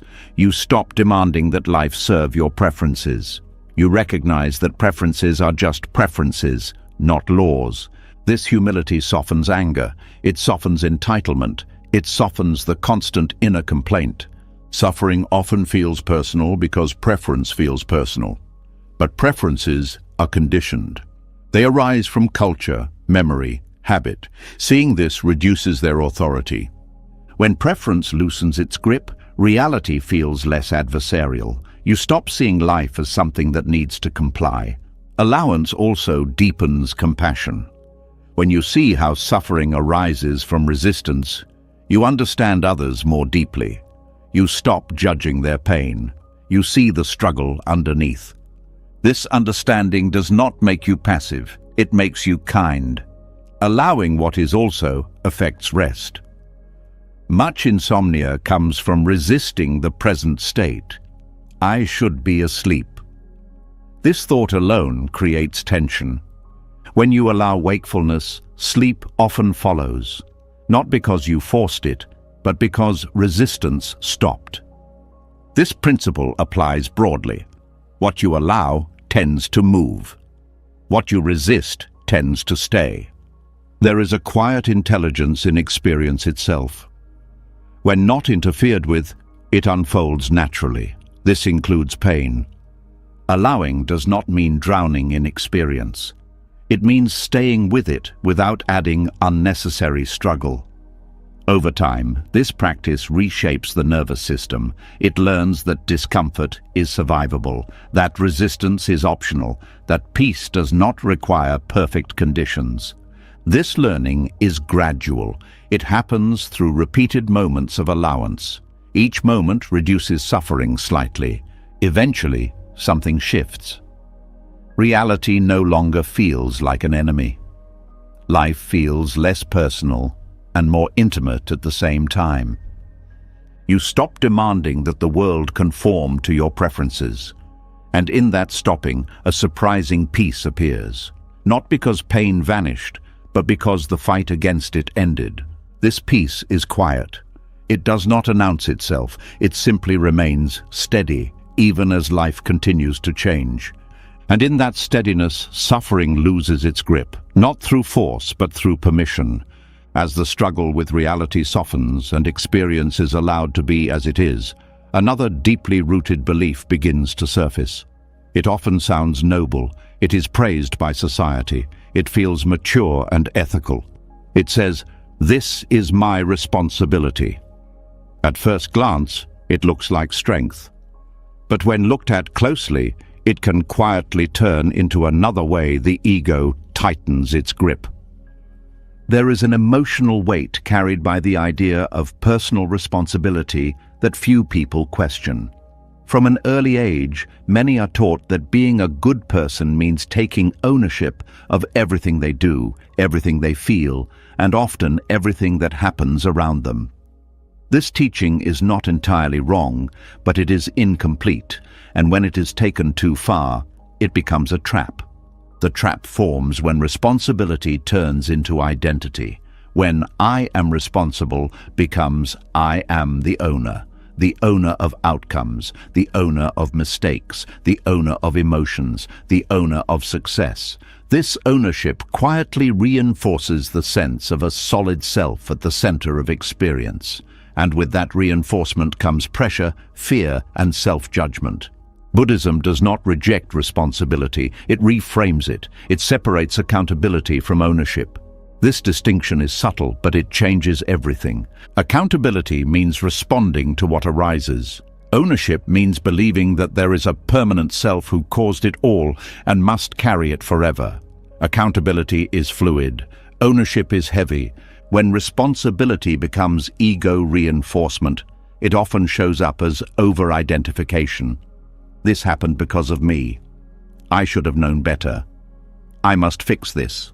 These thoughts create a tight loop of self-focus. Even when intentions are good, the mind turns inward in a way that increases suffering. This kind of responsibility does not feel empowering. It feels burdensome. The body tightens. The mind replays the past. The future becomes a constant worry. Responsibility becomes something to endure rather than something to live. Buddhism invites a different view. Actions have consequences. Choices matter. But actions arise from conditions, and consequences unfold through conditions. You participate in this process, but you do not own it in the way the ego assumes. When you understand this, responsibility becomes lighter. You still respond when harm occurs. You still make amends. You still learn. But you do not turn every mistake into a verdict about who you are.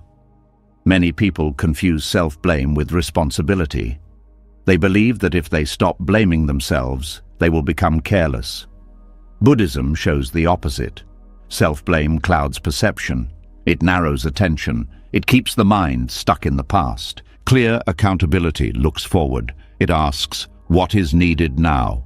It does not ask, how bad am I? This forward-facing orientation is far more effective and far less painful. Responsibility becomes a trap when it feeds pride as well. Success can inflate the ego just as much as failure can crush it. I did this. This proves something about me. Pride and guilt are two sides of the same ownership coin. Buddhism loosens both by pointing out that no outcome arises from a single cause. Effort plays a role. So do timing, support, chance, and countless unseen factors. Recognizing this does not diminish effort. It contextualizes it. This context brings humility without humiliation. You can appreciate success without clinging to it. You can acknowledge failure without collapsing under it. The ego loves ownership because it gives a sense of solidity. This is mine. But solidity comes at a cost. It resists change. It resists forgiveness. It resists growth. When responsibility is held without ownership, change becomes easier. You can say, "This action caused harm," without saying, "I am harm." This distinction protects dignity while still allowing learning. This reframing also changes how you relate to control. Ownership implies control. Accountability does not. Accountability responds to what is present. Control tries to dictate what should be. Many people feel responsible not only for their actions but for how others feel. This is where responsibility becomes especially heavy. You try to manage reactions, emotions, outcomes that are not fully yours to manage. Buddhism clarifies this boundary. You are responsible for your intentions and actions. You are not responsible for controlling how they land in every context.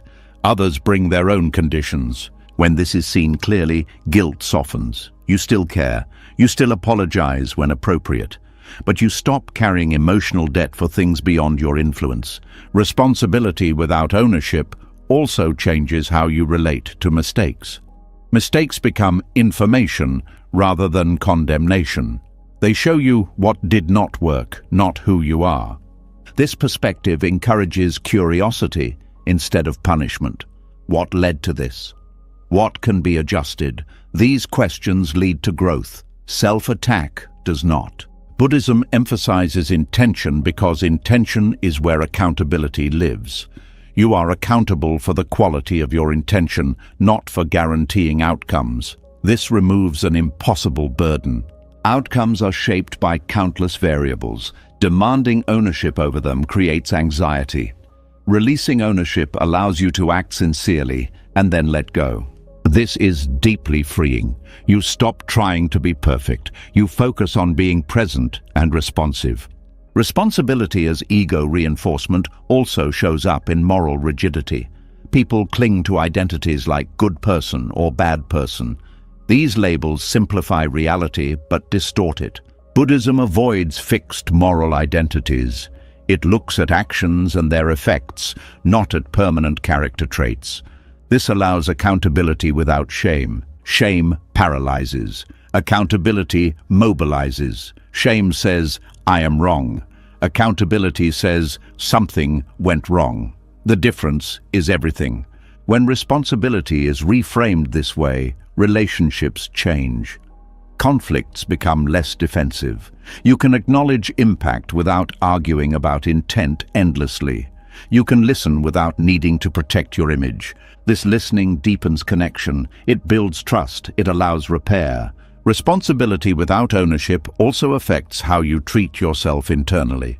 You stop policing every thought and feeling. You recognize that thoughts arise from conditions, just like actions. You become accountable for how you relate to thoughts, not for their existence. This reduces inner conflict dramatically. There is also a deep relief in letting go of the fantasy of total responsibility. The fantasy that if you try hard enough, nothing will go wrong. This fantasy is exhausting. When you release it, you accept that life includes unpredictability, that mistakes will happen, that learning is ongoing. This acceptance does not make you careless. It makes you resilient. You recover faster. You adapt more easily. You forgive more readily. Responsibility becomes something you practice moment by moment, not something you carry as a fixed weight. It becomes an action, not an identity. This is especially important for rest. Many people cannot rest because they feel responsible for everything all the time. The mind keeps working, fixing, reviewing. When ownership loosens, rest becomes possible. You recognize that the world does not collapse when you stop managing it. Sleep deepens when responsibility is held lightly. The mind no longer rehearses every error or prepares for every contingency. It allows the day to end incomplete. There is also compassion here. When you see how responsibility can trap you, you see how it traps others. Judgment softens. You stop demanding perfection. Buddhism does not ask you to abandon ethics, it asks you to ground ethics in awareness rather than ego. Ethics arise naturally when you are present and connected, not when you are self-policing. This natural ethics is flexible and responsive. It adjusts to context. It does not rely on rigid rules or self-concepts. Responsibility without ownership also means letting go of martyrdom. You stop carrying burdens to prove worth. You stop sacrificing yourself to maintain an image of goodness. This frees energy. You give because you care, not because you feel obligated. You help without resentment. As this understanding settles, the self feels less heavy. The constant monitoring eases. Life feels less like a test and more like a conversation. You still respond, you still care, you still act, but you no longer turn responsibility into a story about who you are. And in that release, something quiet but powerful happens. The ego loosens its grip. Accountability remains, clean and simple. Ownership falls away. What remains is a steady presence that responds to life honestly, learns without cruelty, and rests without guilt. A responsibility that no longer traps, but frees. As responsibility loosens its grip and the need to own every outcome begins to fade, the sense of self often looks for a quieter place to settle. When the old identities lose their power, a new one can form, softer, more refined and harder to notice. It sounds peaceful. It feels elevated. It wears the language of wisdom, and yet beneath it, control quietly survives. There is an emotional comfort in believing you have arrived somewhere, that you are now calm, that you are more aware, that you are conscious in a way you were not before. These identities feel safe because they suggest resolution. They imply that the work is done, that suffering has been transcended, that you now stand on firmer ground than before. But Buddhism has always warned about this exact turn. The ego does not disappear when it is challenged. It adapts, when it can no longer dominate through achievement, blame, or responsibility. It learns to hide inside virtue. Spiritual identity becomes its most subtle refuge. Identifying as calm creates a quiet pressure to remain calm. The moment agitation arises, conflict appears. You are no longer just feeling disturbed. You are failing to live up to who you think you are. This adds a second layer of tension, the disturbance itself and the fear that it contradicts your identity. The same happens with labels like awakened or conscious.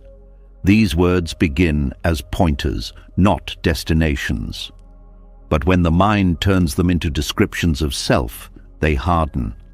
Awareness becomes something to maintain, insight becomes something to protect, and life once again turns into something that must conform. This is a refined prison because it looks like freedom. It feels lighter than old forms of control. There is less obvious striving, less visible anxiety, but underneath there is vigilance, a subtle monitoring of inner states, a quiet effort to stay aligned with an image. The mind begins to divide experience again. Calm is allowed. Restlessness is not. Presence is good. Confusion is bad. Awareness becomes selective. Certain experiences are welcomed. Others are subtly pushed away. This selective awareness is not freedom. It is control wearing spiritual language. Buddhism does not ask you to become calm. It asks you to see clearly. Calm may arise. It may also pass. When calm becomes an identity, impermanence becomes a threat again. True clarity does not depend on maintaining a state. It does not collapse when emotions shift. It does not need to defend itself against confusion. Spiritual identity often grows from genuine insight. Something opens, something softens, life feels lighter. The mistake happens when the mind claims ownership of this opening. This is who I am now. Once claimed, it must be defended. The ego re-enters through the back door, not with force, but with refinement. You may notice a subtle resistance to certain emotions. Anger feels embarrassing, fear feels regressive, sadness feels like failure. These reactions are signs that identity has returned. Awareness that is truly free does not exclude anything. It does not need to protect an image of clarity. It allows contraction and expansion alike. When you identify as conscious, you may unconsciously distance yourself from others. There is a sense of seeing more, knowing more. Even without arrogance, separation forms. Compassion subtly weakens because equality is lost. Buddhism consistently dismantles hierarchy, even spiritual hierarchy. There is no final rank, no stable position above life. Everything that arises is conditioned, including insight.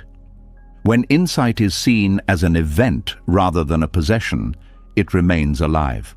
When it becomes an identity, it stagnates. Spiritual identity also interferes with honesty. You may stop admitting confusion. You may hide struggle. You may perform peace instead of allowing disturbance. This performance deepens disconnection. True practice moves in the opposite direction. It becomes simpler, not more impressive, more ordinary, not more special. The Buddha did not teach becoming something. He taught seeing something, seeing suffering, seeing impermanence, seeing non-ownership. When identity forms around spirituality, non-ownership is lost. There is now something to defend, something to maintain, something to lose.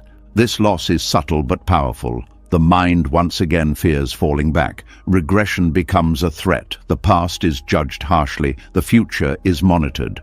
This fear keeps the nervous system slightly tense. Even in meditation, there may be effort to stay aligned. The body senses this immediately. Awareness that is effortless has no posture to maintain. It does not care how it appears. It does not need to be named. Spiritual identity often depends on comparison. I am calmer than before. I am more aware than others. Even subtle comparison reinforces separation. Buddhism cuts comparison at the root by pointing out that there is no fixed self to compare. States arise, states pass, none define you. When identity dissolves, humility appears naturally. Not self-doubt, but openness. You no longer assume you know where someone else is on a path. You no longer assume where you are. This humility brings ease. You stop measuring progress. You stop tracking attainment. Practice becomes a living relationship, not a ladder. Spiritual identity also affects how you respond to difficulty. When hardship arises, there may be confusion. Why is this happening if I am aware? This question reveals an expectation of immunity. Buddhism never promised immunity. It promised understanding. Pain still arises. Loss still occurs. The difference is not the absence of difficulty, but the absence of identity around it. When awareness is not owned, difficulty does not contradict anything. It is simply another movement of life. There is also a quiet grief when spiritual identity loosens. The sense of having arrived dissolves. The mind may feel groundless again. This is not failure, it is honesty. Groundlessness is closer to truth than false certainty. It allows learning to continue. The most dangerous aspect of spiritual identity is how convincing it feels. Because it is built from genuine insight, it feels justified. This makes it harder to question. But the question remains simple. Does this identity create tension? Does it exclude experience? Does it need to be protected? If the answer is yes, then it is not freedom. Freedom does not need reinforcement. It does not need a name. It does not need to be remembered. It expresses itself naturally through responsiveness. When identity dissolves, awareness becomes intimate. You are no longer watching life from a position. You are in it. This intimacy allows emotions to move freely. Nothing is out of place. Nothing threatens who you are because there is no rigid who to protect. The need to be calm relaxes. Calm may arise. It may not. Either way, awareness remains. The need to be awakened relaxes. Insight may deepen. It may soften. Either way, presence continues. This is not indifference. It is intimacy without ownership. Spiritual identity often brings subtle isolation. You feel separate in your clarity. When it dissolves, connection deepens. You meet others without labels. Compassion becomes simpler. You no longer help from a position.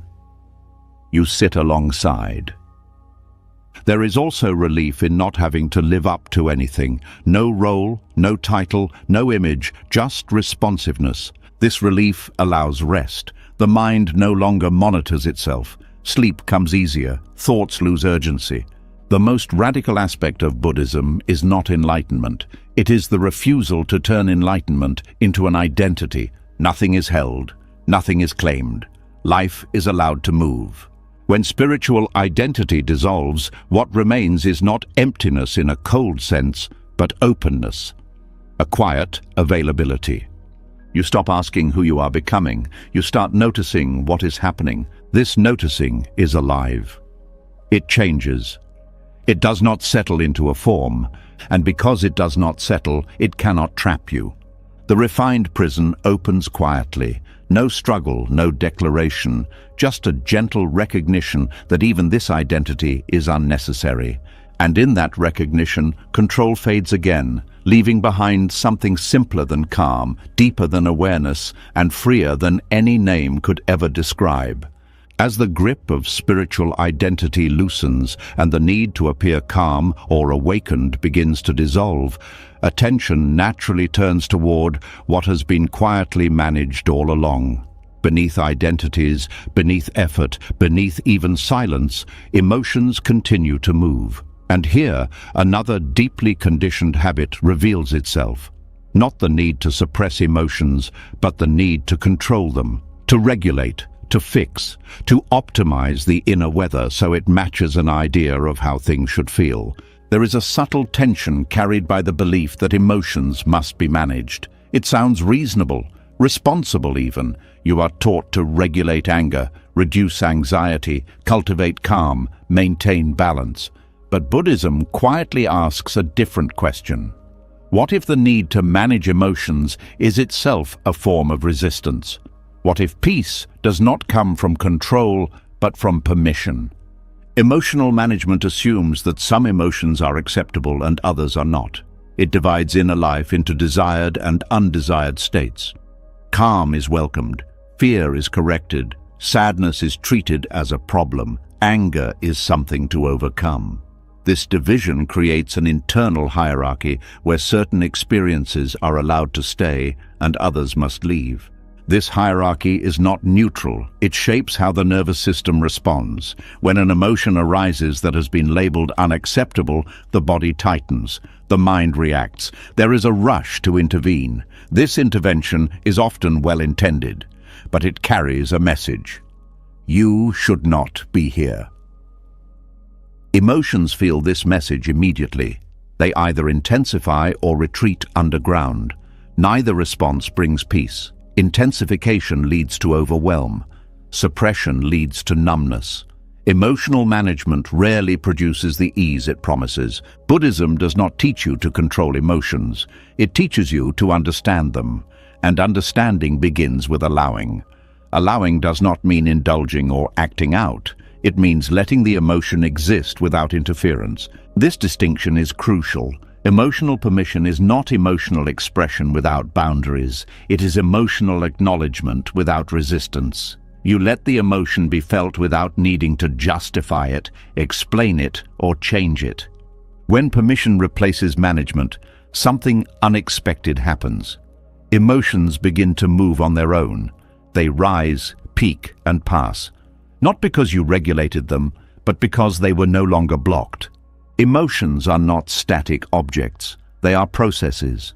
They are movements of energy shaped by conditions. When you try to manage them, you interrupt that movement. When you allow them, the movement completes. Much emotional suffering comes not from the emotion itself, but from the reaction to it. Fear plus fear of fear, sadness plus judgment of sadness, anger plus shame about anger. Each layer multiplies distress. Buddhism strips away these layers by refusing to add commentary. It does not say, this emotion is bad. It asks, what is this experience right now? This question is not analytical, it is experiential. It invites attention into the body. Where is the emotion felt? How does it move? Does it stay the same or change? This kind of attention is not management. It is presence. And presence has a calming effect that control never achieves. The nervous system responds differently to permission than to regulation. Regulation implies threat. Something must be corrected. Permission implies safety. Nothing is wrong with feeling this. Safety allows relaxation. Relaxation allows movement. Movement allows release. This is why emotional permission is stabilizing. It does not suppress intensity, but it shortens its lifespan. Emotions complete themselves faster when they are not interfered with. Many people fear that allowing emotions will make them stronger or uncontrollable. This fear is based on misunderstanding. Emotions become overwhelming when they are resisted, not when they are allowed. Resistance creates pressure. Pressure builds force. Allowance releases pressure. This does not mean emotions become pleasant. It means they become workable. They no longer dominate the system. Emotional management often comes from a desire to function, to perform, to be appropriate. But performance built on suppression eventually collapses. The cost is paid later through burnout, numbness, or sudden emotional floods.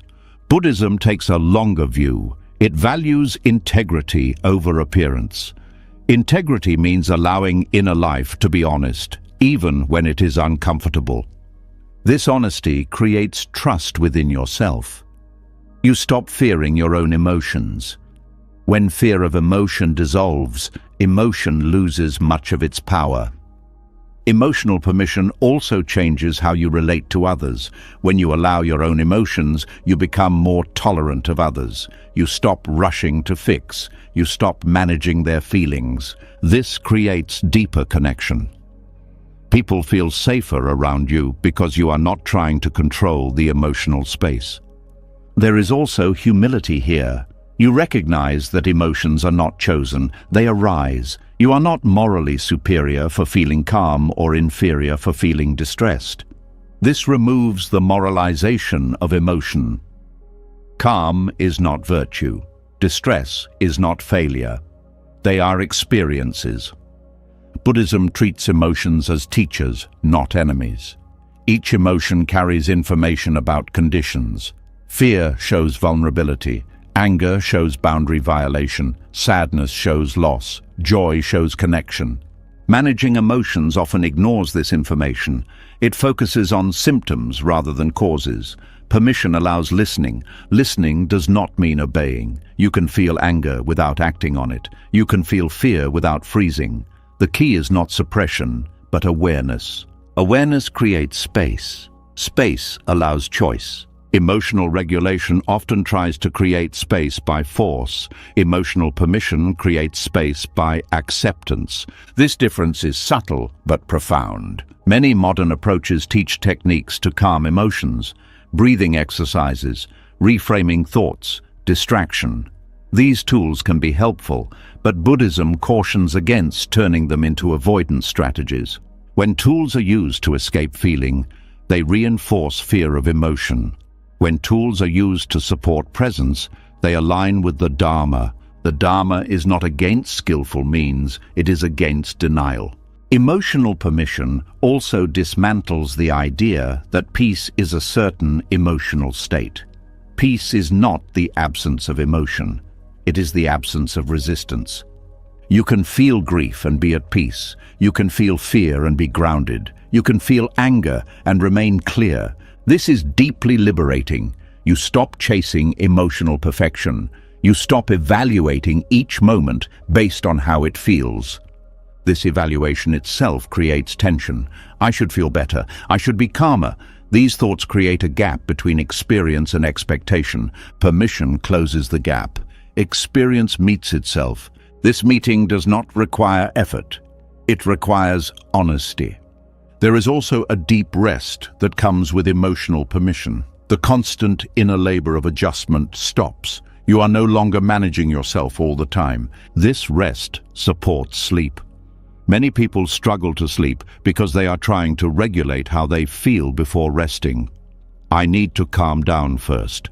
This demand creates pressure. When you allow restlessness, sleep often comes naturally. The system no longer fights itself. Emotional permission also softens the inner critic.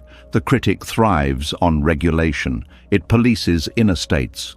When permission becomes the norm, the critic loses authority. This does not mean chaos ensues. On the contrary, inner order emerges naturally when fear is removed. Children regulate emotions better when they feel safe. Adults are no different. The Dharma recognizes this. Safety comes from acceptance, not control. Over time, emotional permission reshapes the nervous system. It learns that emotions are not threats, that they do not need to be fixed immediately, that they pass. This learning is embodied, not intellectual. It happens through repeated experiences of allowance. Each time you allow an emotion without interference, you teach the system something new. Gradually, intensity becomes less frightening. Emotions feel less personal. They are seen as movements, not definitions. This perspective prevents emotional burnout. You stop carrying emotions as burdens. You let them flow. There is also compassion here, toward yourself, toward others, toward the human condition. Buddhism does not aim to make you emotionally perfect. It aims to make you emotionally honest. Honesty is lighter than control. As emotional management falls away, something simple remains. Presence. Not calm presence, not special presence, just presence. This presence does not care what emotion is present. It is available to all of them. And because it is available, emotions no longer need to shout to be heard. They arrive, they speak, they leave. Peace is not what replaces them. Peace is what remains when nothing is being pushed away. This is the Dharma against emotional management, not a technique, not a method, a permission so complete that the struggle ends on its own. And in that ending, the heart finds a quiet freedom. Not because emotions stopped, but because the war with them did. As the struggle to manage emotions loosens and permission replaces control, a deeper shift begins to take shape. When feelings are no longer treated as problems and inner life is allowed to move freely, attention naturally turns outward again. Not outward in the sense of control or fixing, but outward in a softer way. A quiet curiosity arises about what happens when effort steps aside and life is allowed to move on its own terms. There is a subtle exhaustion that comes from always trying to steer. Even when steering is gentle, it still requires tension. The mind monitors, adjusts, corrects, the body braces. This effort often goes unnoticed because it has become normal. But when emotional permission settles in, the contrast becomes clear. Effort feels heavy, responsiveness feels light. Letting life live you does not mean becoming passive or careless. It means releasing the belief that you must constantly initiate, control, or manage what unfolds. It is the difference between pushing a river and floating with its current while still steering when needed. Non-resistance is often misunderstood as doing nothing. In truth, non-resistance is deeply active. It requires presence, sensitivity, and attunement. Instead of forcing outcomes, you respond to what arises. Instead of imposing plans, you meet conditions. Effort tries to make life conform. Responsiveness listens first. Much of human tension comes from acting before listening. The mind decides what should happen and then tries to bend reality accordingly. When reality resists, frustration grows. Responsiveness reverses this order.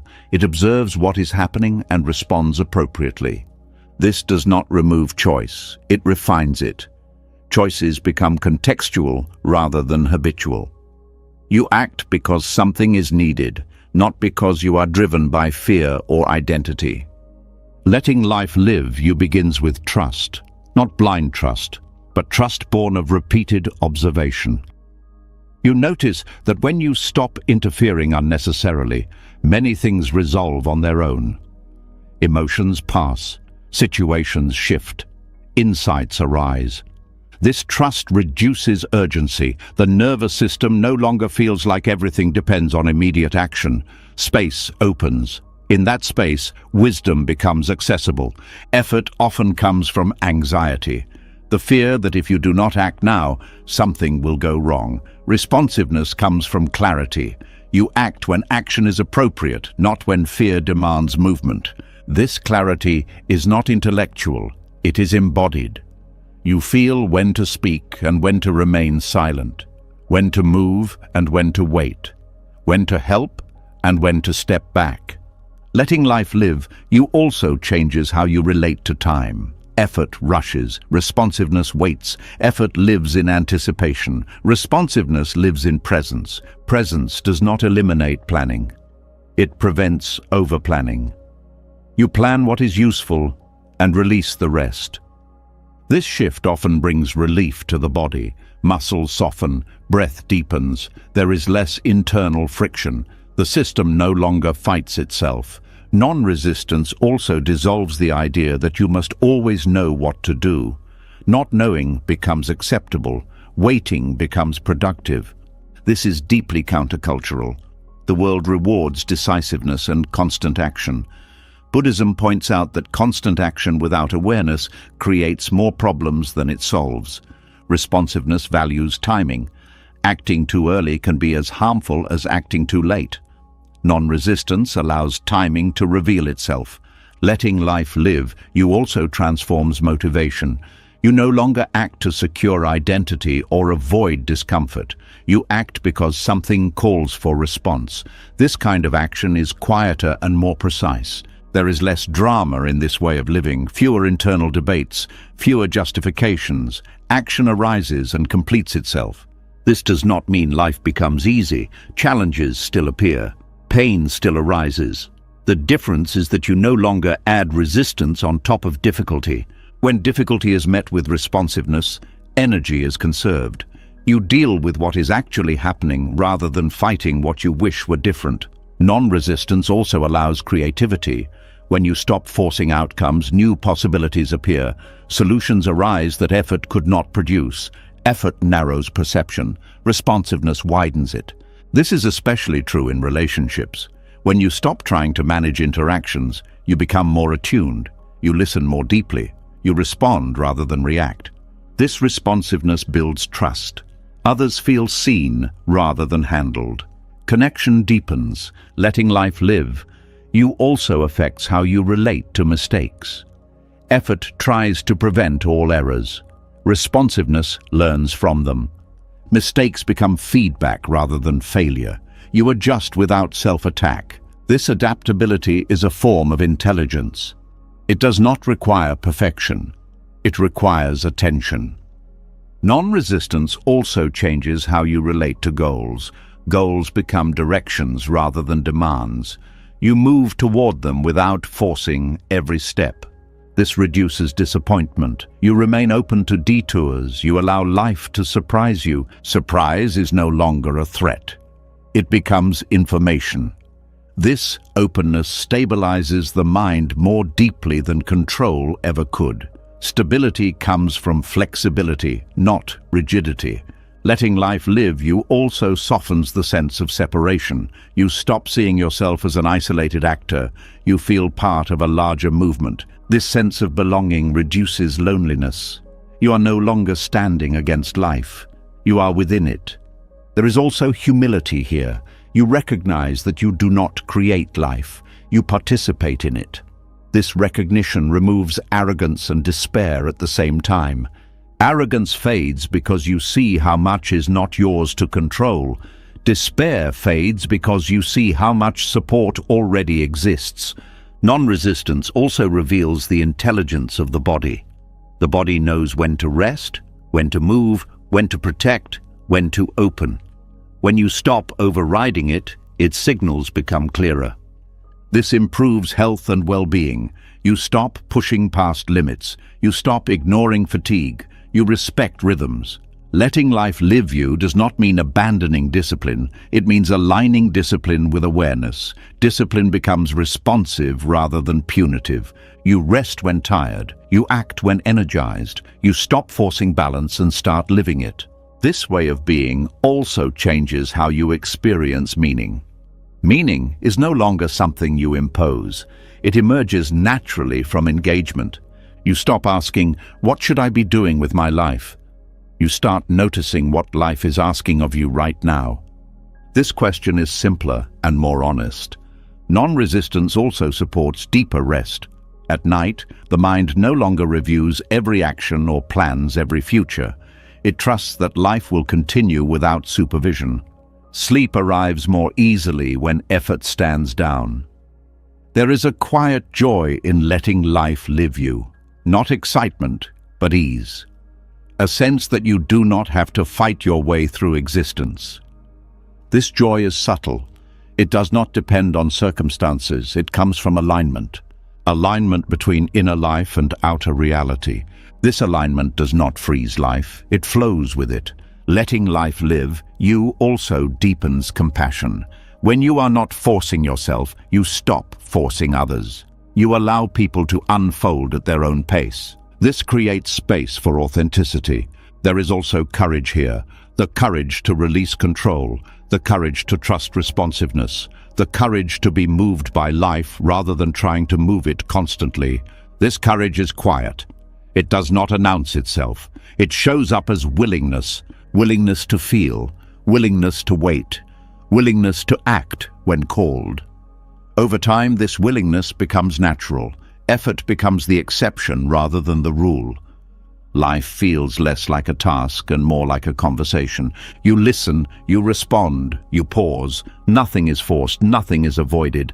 And in this gentle rhythm, something stabilizes deeply. Not the illusion of control, but a grounded presence that can meet whatever arises. Letting life live you is not a philosophy, it is a lived experience, one that unfolds gradually as resistance dissolves. You do not arrive there, you notice it happening, and when you do, there is a quiet recognition. Life has always been moving. You were never meant to carry it. All that was needed was the willingness to stop pushing, to stop resisting, and to allow the movement that was already there. In that allowance, effort rests, responsiveness remains, and life continues, not against you, not because of you, but through you. As responsiveness replaces effort and life is allowed to move without being pushed, a new misunderstanding often appears. The mind quietly wonders, if I stop controlling, do I stop caring? If I stop gripping outcomes, do I become passive? This question carries fear, because for many people, attachment to results has been the fuel behind action for as long as they can remember. There is an emotional charge around outcomes. They promise safety, validation, meaning. Success reassures, failure threatens. The mind learns early that results define worth. So the idea of renouncing outcomes can feel like giving up on life itself. Buddhism does not ask you to withdraw from action, it asks you to withdraw from ownership of results. This distinction is subtle and often missed. Renouncing outcomes does not mean you stop acting, it means you stop demanding that action guarantee a particular result. You still show up fully, you still care, you still engage, but you release the belief that the future must obey your effort. Attachment to outcomes creates tension before action even begins. You are already living in the future, rehearsing success or fearing failure. The body tightens, the mind narrows. Action becomes a means to an end rather than an expression of presence. When outcomes are renounced, action returns to the present. You do what needs to be done now, not to secure a future identity, but because this moment calls for response. This changes the quality of effort. Effort becomes clean. There is less strain, less desperation, less inner negotiation. You act, then you let the action complete itself. Many people fear that without attachment to outcomes, motivation will disappear. But motivation fueled by fear and desire is unstable. It burns hot and collapses easily. Motivation rooted in care is quieter and more sustainable. Care does not require guarantees. You can care deeply without needing certainty. In fact, attachment to outcomes often distorts care. You start caring about success more than integrity, recognition more than truth. Renouncing outcomes realigns action with values rather than rewards. You act because it is right, appropriate, or needed, not because it promises a particular payoff. This is not passivity, it is clarity. Passivity avoids engagement. Renunciation of outcomes deepens it. You are fully involved, but not entangled. This is especially visible in difficult situations. When outcomes are attached, failure feels personal. Shame arises. Defensiveness follows. When outcomes are released, failure becomes information. You adjust and continue. This allows resilience. You recover faster. You are less afraid to try. You are less devastated by setbacks. Buddhism emphasizes intention over outcome. Intention is where ethical responsibility lives. Outcomes are shaped by countless factors beyond your control. When you focus on intention, you remain grounded. When you fixate on outcomes, anxiety grows. This does not mean outcomes are irrelevant. They provide feedback. They inform learning, but they do not define worth or meaning. Renouncing outcomes also changes how you experience success. Success no longer inflates the ego. It is appreciated without being clung to. Gratitude replaces pride. This keeps success from becoming another burden. You do not fear losing it as much. You enjoy it without anxiety. In relationships, attachment to outcomes often creates pressure. You want conversations to go a certain way. You want others to respond as hoped. When they don't, disappointment arises. Renouncing outcomes allows you to be present with others without agenda. You speak honestly. You listen openly. You allow responses to be what they are. This does not guarantee harmony. It guarantees authenticity, and authenticity is the ground of real connection. Renouncing outcomes also frees creativity. When you are not fixated on results, you explore more freely, you take risks, you follow curiosity. Creativity thrives in openness, not pressure. Outcomes narrow possibilities. Openness expands them. This principle also applies inwardly. When you meditate or reflect with an outcome in mind, tension arises. You try to achieve calm, clarity, insight. This striving interferes with the very states you seek. When you release outcomes, practice becomes a space of exploration rather than performance. Awareness deepens naturally. Renouncing outcomes does not mean you stop setting goals. Goals become directions, not demands. You move toward them while remaining flexible. Flexibility is key. When conditions change, you adapt. You do not cling to plans that no longer fit. This adaptability reduces suffering. You stop fighting reality to protect a desired result. The body responds strongly to outcome attachment. Anticipation tightens muscles. Fear constricts breath. Release softens these patterns. When action is free of outcome fixation, the body moves more naturally. There is less internal resistance. This ease does not make you careless. It makes you precise. You notice more. You respond more accurately. Renouncing outcomes also reduces comparison. When results define worth, comparison is inevitable. Someone else's success threatens your value. Someone else's failure reassures it. When outcomes are released, comparison loses power. You focus on your own response rather than external metrics. This creates peace in environments that are otherwise competitive. You participate without being consumed. Buddhism often uses the image of planting seeds. You plant carefully, you water, you tend, but you do not demand the plant grow faster or differently. You respect natural processes. Renouncing outcomes is trusting the soil. This trust does not mean ignoring consequences. It means accepting uncertainty. Uncertainty becomes tolerable when you are not trying to control it.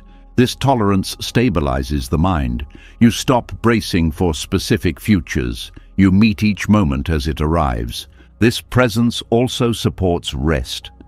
At night, the mind often replays outcomes. Did I succeed? What if it fails?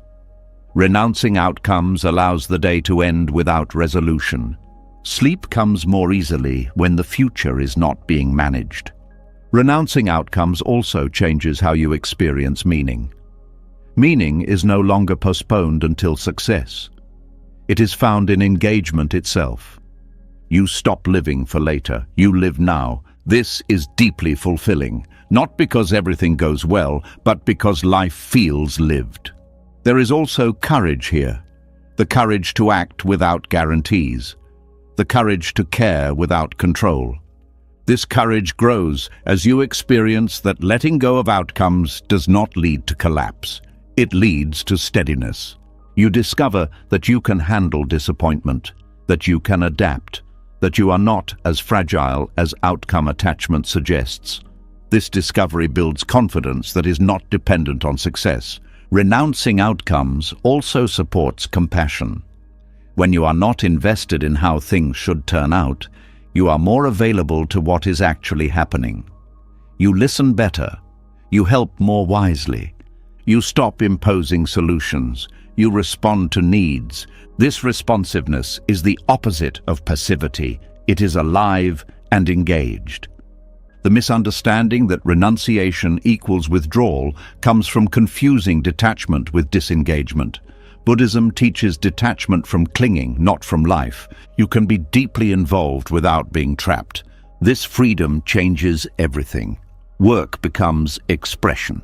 Relationships become meeting. Practice becomes exploration. Nothing is wasted. Even failure has value. Renouncing outcomes also dismantles fear of impermanence. When you no longer need results to last, change becomes less threatening. You enjoy moments fully without trying to freeze them. This enjoyment is lighter. It does not carry anxiety. As this understanding settles, effort and ease find balance. You act wholeheartedly. You release completely. This rhythm is natural. It aligns with how life actually works. You do not push the river. You do not sit on the bank refusing to move. You step into the current and adjust as needed. This is renouncing outcomes without renouncing action. It is not a rule. It is a lived understanding. And when it becomes embodied, something shifts quietly. Life feels less like a test and more like a participation. You are here. You respond. You let go. Nothing extra is required. Action happens, results unfold, peace remains, not because outcomes were controlled, but because they were no longer asked to carry the weight of your happiness. As action continues without clinging to results, something very subtle often remains untouched. Even when effort has softened, even when control has loosened, there can still be a quiet ache in the background. A longing that sounds gentle and reasonable. A wish that feels innocent. The wish for peace. And it is here, in this wish, that restlessness often hides its deepest roots. There is an emotional tenderness around the desire for peace. It comes from exhaustion, from having carried too much for too long, from wanting the mind to finally rest. This desire is not wrong, it is human. But Buddhism looks closely at how this desire operates and what it quietly does to the mind. Wanting peace creates a division. There is the current moment, and there is a better moment imagined somewhere else. There is how things are and how they should be. The mind leans forward, away from what is happening now, toward a future state that promises relief. This leaning itself is tension. Peace becomes an object. Something to reach, something to achieve, something to arrive at. And the moment peace becomes a goal, the present moment becomes insufficient. This insufficiency is painful.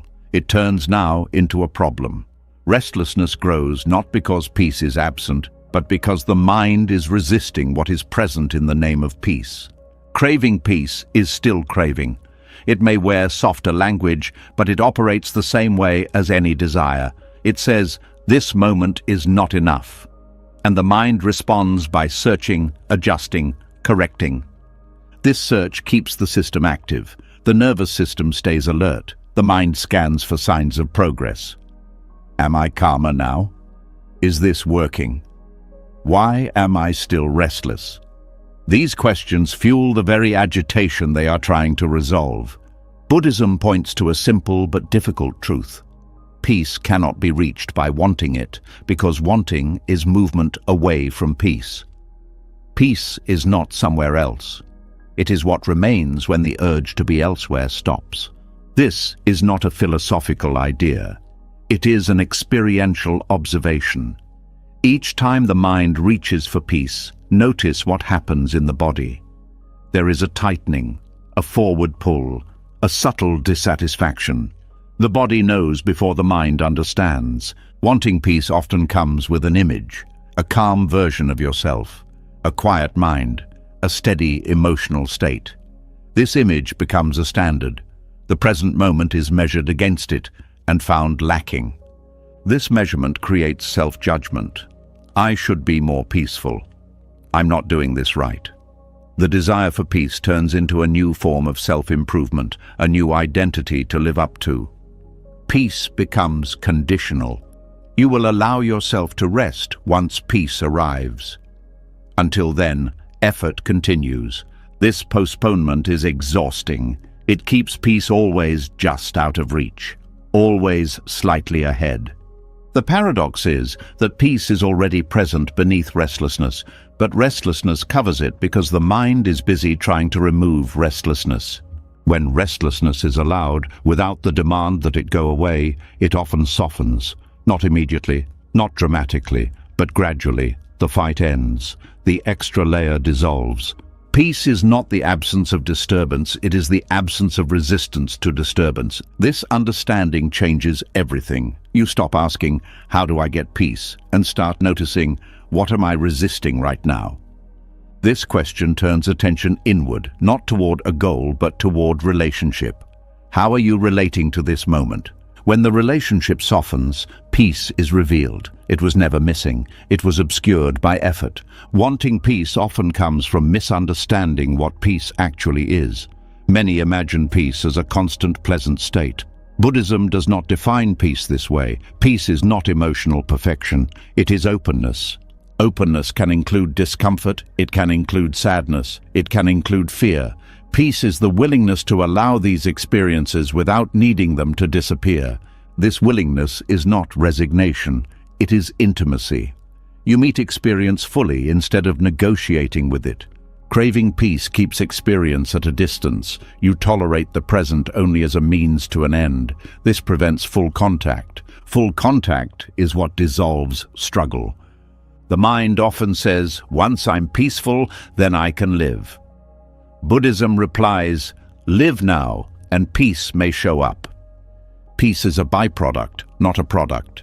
This is deeply counterintuitive. The mind is trained to pursue, to optimize, to improve. Letting go of pursuit feels like giving up. But what is actually being given up is not peace, but the obstacle to it. There is also fear hidden inside the desire for peace. Fear that without peace, you cannot handle life. Fear that restlessness means failure. This fear adds urgency. It turns peace into an emergency, and emergencies do not create calm. Buddhism teaches patience not as waiting for peace, but as staying with what is. Staying does not mean forcing yourself to endure. It means not abandoning the moment for an imagined better one. This staying stabilizes the mind in a way striving never could.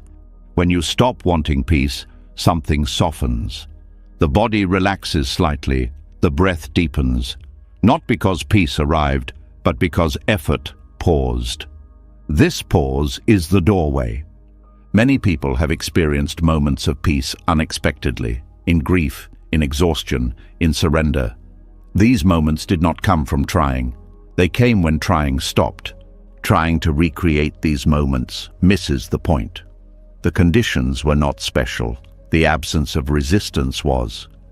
Peace arrives when the mind is no longer asking for it. This does not mean you should suppress the desire for peace. Suppression is another form of control. Instead, you notice the desire. You feel it, you allow it. Even the desire for peace can be allowed. When allowed, it loosens. When resisted or acted on, it tightens. This is subtle practice. It is not about replacing one desire with another. It is about seeing desire clearly. Seeing desire clearly reveals its movement. It reaches forward. It pulls away from now. Awareness notices this movement without following it. In this noticing, desire loses momentum. Peace is not something awareness produces. It is what awareness uncovers. The craving for peace also shapes how people approach spiritual practice. Practice becomes a means to an end. Meditation is used to fix the mind. Presence is used to eliminate thoughts. This instrumental approach keeps the mind busy. It turns practice into work. When practice is done without wanting peace, it becomes rest. You sit, not to become peaceful, but because sitting is happening.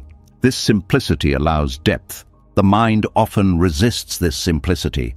It wants reassurance, it wants progress, it wants confirmation. Buddhism offers none of these. It offers clarity. Clarity shows that peace is not missing, it is just covered by demand. This realization is not dramatic. It is quiet. It does not announce itself. You may still feel restless, but the restlessness feels less personal, less threatening. It is just another movement. This non-personal quality is key. When you stop taking restlessness as a problem, it stops behaving like one. Peace becomes background rather than foreground. It does not need to be felt to be present. This is why people sometimes feel peace even in chaos. Not because chaos stopped, but because resistance did. Wanting peace prevents peace because it keeps the mind in a state of seeking. Seeking is movement. Peace is stillness. Stillness cannot be reached by movement. This does not mean you must force stillness. It means you stop interrupting it. The interruption is subtle, a thought, a hope, a comparison. Each interruption is small, but together they keep the system active. When interruptions slow, peace becomes obvious. This is not a peak experience, it is a ground. The ground does not require maintenance. Peace is not fragile. Wanting makes it seem fragile. When you stop wanting peace, you discover it was never in danger. This discovery brings relief. Not excitement. Relief. Relief that you do not need to fix yourself. Relief that rest is allowed now. Relief that peace does not depend on your success. This relief deepens rest. The body unwinds. Sleep comes easier when peace is no longer a demand. The mind stops evaluating the moment. Night does not need to be peaceful to allow sleep. It needs permission. When you stop asking for peace, the asking mind rests. And in that rest, peace quietly remains, not as a reward, not as a state, but as the natural absence of struggle. This is the paradox Buddhism points to. The more you chase peace, the further it feels. The moment you stop chasing, you notice it was already here. Not perfect, not permanent, but sufficient. And in that sufficiency, the heart settles. Not because life changed, but because the demand for life to change finally ended. As the craving for peace softens and the mind stops leaning toward a better moment somewhere else, a deeper pattern becomes visible beneath the surface. Even without chasing peace, even without striving for calm, there can still be a quiet tightening around how things unfold, a habit of checking, adjusting, correcting, a need to manage details. This habit often goes unnoticed because it feels practical, responsible, even caring. But at its core, it is something simpler and more vulnerable. It is distrust of change. There is an emotional unease tied to impermanence that most people never fully face. Everything changes. Bodies age, feelings shift, plans unravel, relationships evolve. This truth is known intellectually, but emotionally, it can feel threatening. Control steps in as a response. If things can be managed closely enough, maybe change can be slowed, shaped, or softened. Maybe uncertainty can be kept at bay. Control is not born from strength, it is born from fear. specifically the fear that what changes cannot be handled. The fear that if things are allowed to move freely, something precious will be lost, or something painful will arrive unannounced. Micromanagement is how this fear expresses itself in daily life. You manage time tightly so nothing escapes you. You manage people subtly so they stay predictable. You manage yourself harshly so nothing falls apart. Each act of control whispers the same message: I don't trust life to move on its own. Buddhism does not condemn this fear. It recognizes it as human, but it points out the cost. Control requires constant vigilance. The mind must stay alert. The body must stay tense. The nervous system never fully rests. Accepting impermanence does not mean liking change. It means recognizing that change is not a personal failure. It is the nature of life. When this recognition settles, control begins to loosen, not because it is forbidden, but because it becomes unnecessary. Control assumes that stability comes from holding things still. Buddhism shows that true stability comes from the ability to adapt. When you trust impermanence, you trust that you can meet what arises. This trust is not abstract. It is built through experience. Each time something changes and you survive it, the grip of control weakens slightly. Each time you allow uncertainty without rushing to fix it, resilience grows. Micromanaging people often comes from fear of unpredictability. You want others to behave consistently so you can feel safe. When they change, anxiety arises. Control tries to restore familiarity. But people are not static.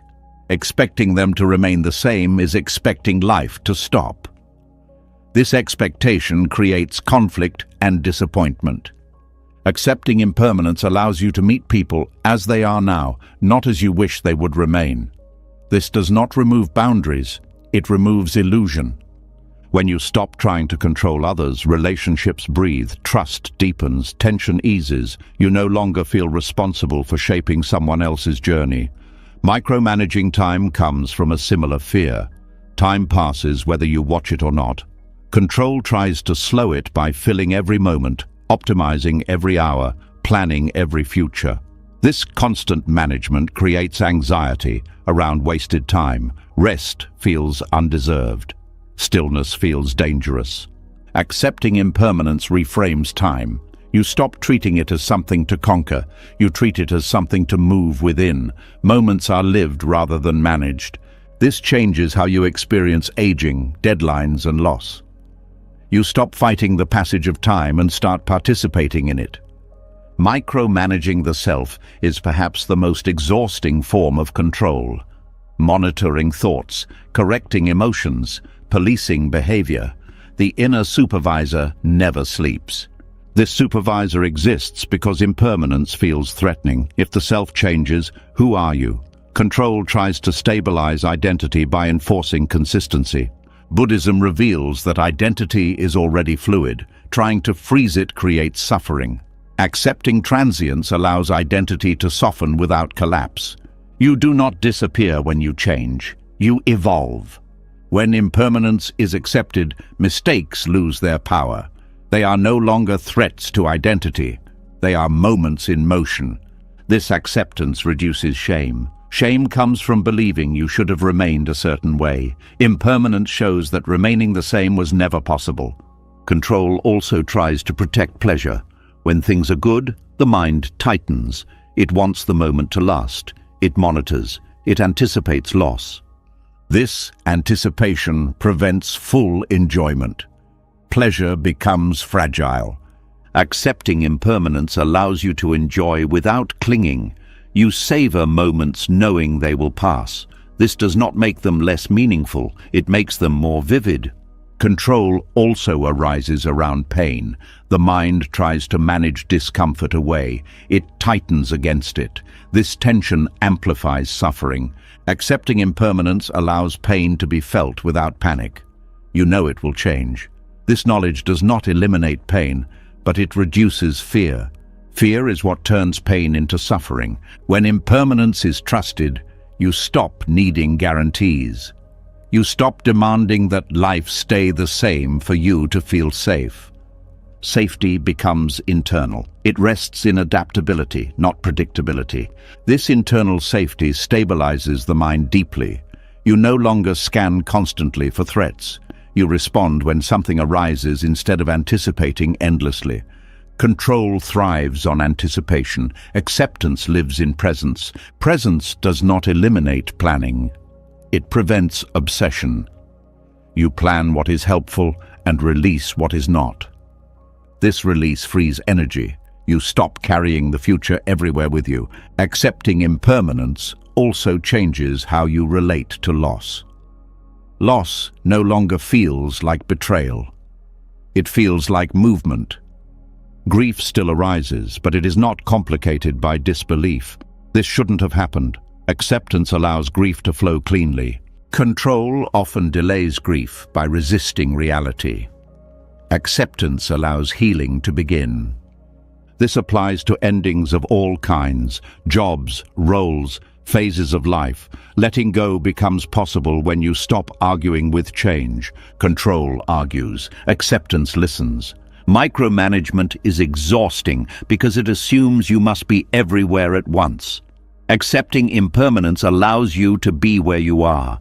You stop trying to hold multiple timelines. You live this moment. This presence calms the nervous system. It signals safety. Impermanence also teaches humility. You see how little remains fixed. This humility softens judgment toward yourself, toward others. Judgment often arises from expecting permanence. You should know better by now. I should be over this. Impermanence dissolves these expectations. You stop rushing yourself. You stop rushing others. This patience is not laziness. It is alignment with reality. Accepting impermanence does not mean you stop caring. It means you care without clinging. You engage without gripping. This engagement is more sustainable. You do not burn out trying to freeze life. Control often disguises itself as responsibility. If I don't manage this, something bad will happen. Accepting impermanence reframes responsibility as responsiveness. You respond when something happens. You do not try to prevent all possible outcomes. This reduces anxiety. Anxiety thrives on imagined futures. Acceptance stays with what is. As impermanence becomes trusted, micromanagement loses its justification. The mind relaxes its grip. You stop correcting small details. You stop rehearsing conversations. You stop replaying moments. Life feels less brittle, more forgiving. There is also a quiet confidence that emerges. Not the confidence of mastery, but the confidence of adaptability. You trust that you can meet change, that you can adjust, that you do not need to control everything to be okay. This confidence is deeply stabilizing. It does not depend on circumstances. Sleep deepens here. The mind no longer reviews every detail of the day or plans every detail of tomorrow. It trusts that life will continue without supervision. Impermanence, once feared, becomes a source of relief. You no longer have to maintain everything. Nothing needs to be held forever.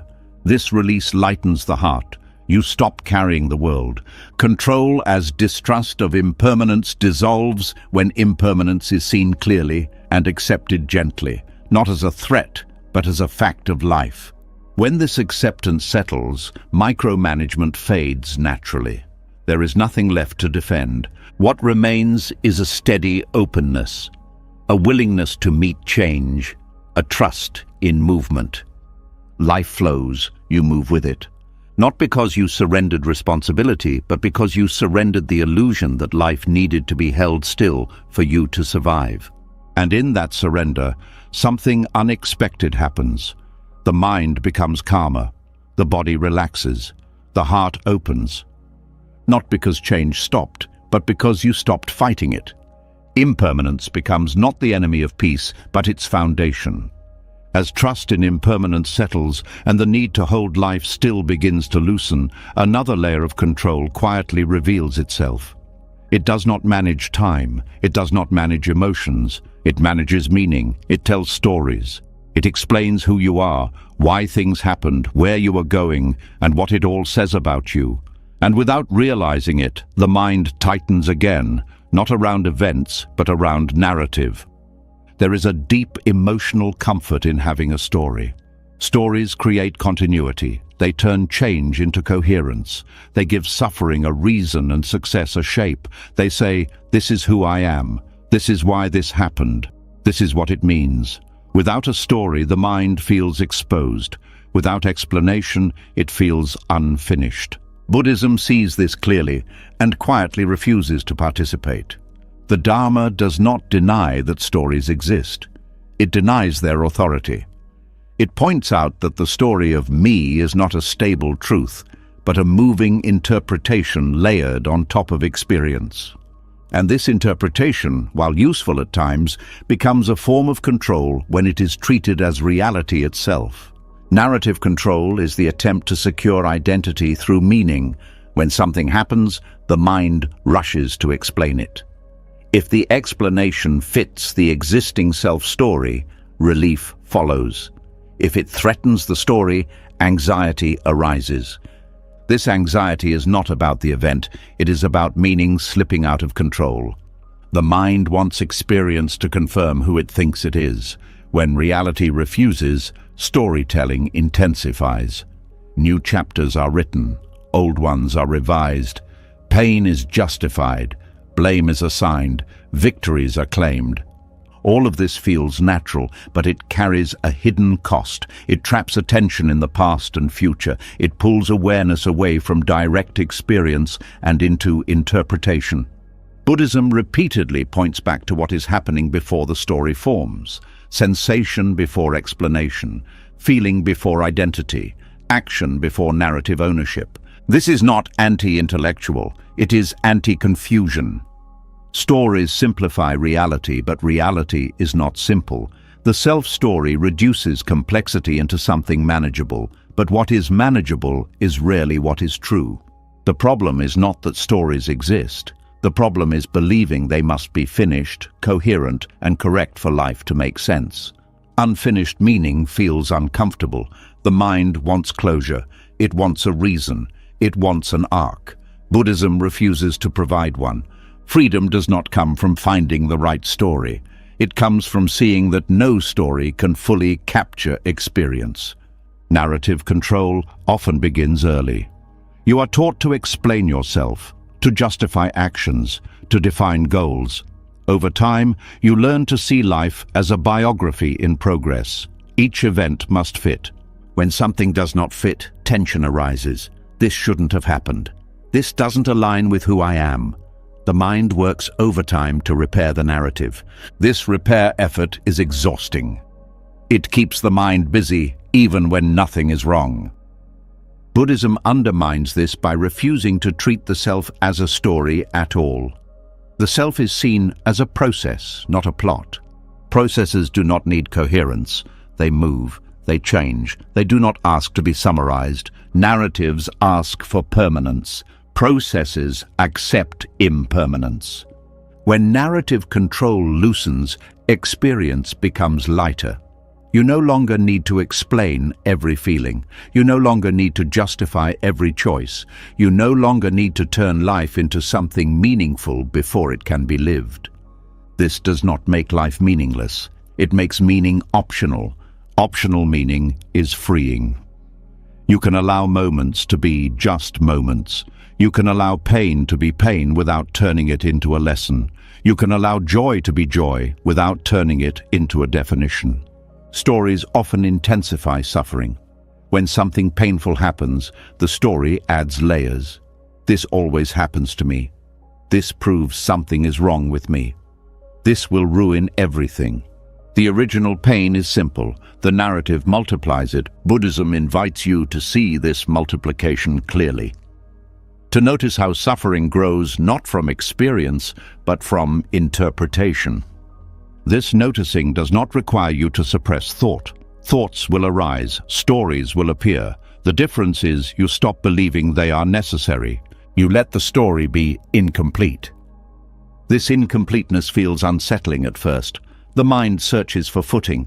It wants to know where it stands. Buddhism does not answer. It allows standing to dissolve. This dissolution does not lead to chaos. It leads to presence.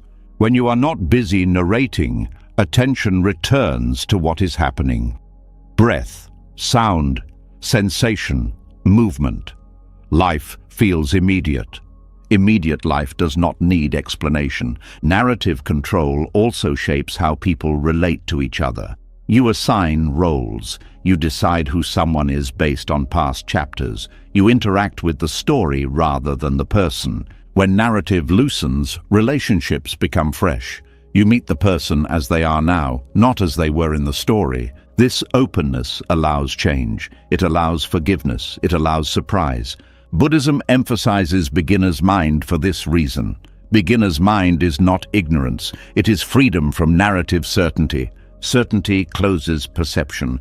Openness keeps it alive. Stories often hide fear, fear of meaninglessness, fear of randomness, fear that without explanation, life is unstable.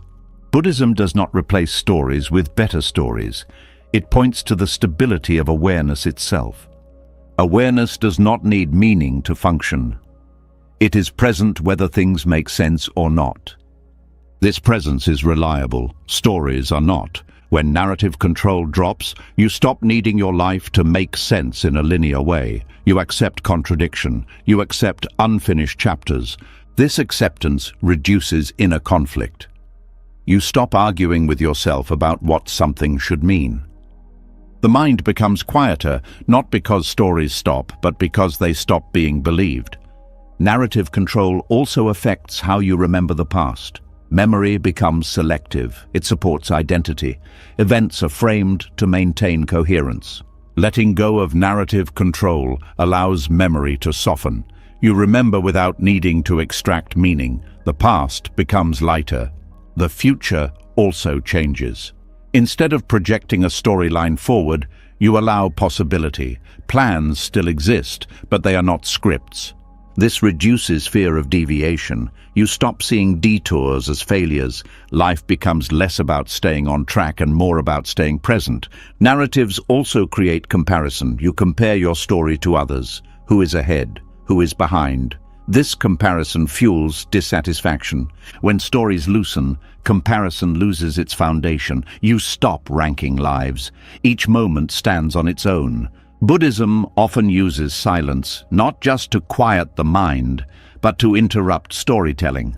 Silence creates a gap where meaning does not immediately form. In that gap, freedom appears. Freedom does not need a reason. Unfinished meaning allows curiosity. Instead of deciding what something means, you remain open. This openness is alive. Narrative control freezes experience. Unfinished meaning keeps it moving. This movement does not feel chaotic. It feels honest. The mind often fears that without a story, motivation will disappear. But motivation rooted in narrative is fragile. Motivation rooted in presence is steady. You act because something needs to be done, not because it fits a storyline. This kind of action is cleaner. It carries less emotional weight. When narrative control dissolves, guilt also changes. You stop rewriting the past endlessly. You acknowledge what happened without turning it into identity. Shame loses fuel. Pride also softens. You stop building identity around achievements. Life becomes less performative. This simplicity supports rest. At night, the mind often reviews the day, adding commentary. When narrative loosens, the day can end without summary. Sleep does not require a conclusion. There is a quiet relief in not needing to know what your life means. You stop carrying that question everywhere. Meaning may arise, it may not. Either way, you live. This is the freedom Buddhism points to. Not freedom through understanding everything, but freedom from needing to. Unfinished meaning allows humility. You accept that life is larger than your explanations. This humility is not small. It is expansive. When narrative control falls away, awareness becomes intimate. You are no longer standing outside your life explaining it. You are inside it, experiencing it. Experience does not ask to be named. This intimacy brings peace not as a story, but as presence. The Dharma does not give you a better narrative. It takes away the need for one, and in that removal, something opens. You no longer have to be someone in particular. You no longer have to make sense. You no longer have to finish the story. Life continues, raw and alive, without needing your explanation. And in that unfinished space, freedom quietly breathes. As the grip of narrative loosens and the need to explain life begins to fade, another deeper craving quietly steps forward. Even without stories, even without fixed meaning, the mind still reaches for something familiar. Closure, an ending, a sense that something has been resolved. When that resolution does not come, discomfort arises, restlessness returns, and it becomes clear that beneath storytelling lives an even more basic habit, the need for answers. There is a deep emotional pull toward resolution. Unanswered questions feel heavy. Unfinished experiences feel unstable. The mind wants to tie things together, to complete the picture, to reach a point where nothing remains open. This desire feels natural, even necessary, but Buddhism looks directly at this impulse and asks something radical. What if the need for closure is not wisdom but fear? Unresolved experience exposes vulnerability. It removes the sense of control that comes from knowing. When there is no answer, no explanation, no emotional conclusion, the mind feels exposed. It does not know where to stand. This groundlessness is often mistaken for danger. So the mind searches. It searches for insight, for understanding, for emotional release. It wants a moment where everything finally clicks into place. And when that moment does not arrive, frustration grows. Buddhism does not promise resolution. It trains something far more subtle, the capacity to remain present without it. This training is not about forcing yourself to tolerate discomfort. It is about seeing how the demand for resolution creates suffering. The pain is not in the unanswered question. It is in the refusal to let the question remain. Closure is comforting because it gives the illusion of stability. It says, this is finished, this is settled, I can move on. But life does not move in clean endings. Experiences overlap. Emotions return, understanding deepens and then dissolves again. The insistence on closure puts you in constant conflict with how life actually works. Buddhism invites a different strength, the courage to stay with what is incomplete, to allow questions to remain open, to let emotions move without demanding they conclude in clarity or peace. This courage is quiet. It does not feel heroic. It feels like staying when everything wants to leave. The mind often believes that unresolved emotions are unhealthy, that you must process everything fully to be free. But processing becomes another form of control when it demands a specific outcome. You sit with an emotion not to finish it, but to allow it. And allowing does not guarantee resolution. It guarantees honesty. Sometimes emotions resolve. Sometimes they soften. Sometimes they simply change shape. Sometimes they return. Buddhism does not judge any of these outcomes. The suffering comes when you decide that an experience should have ended by now. This decision creates pressure. I should be over this. I should understand this by now.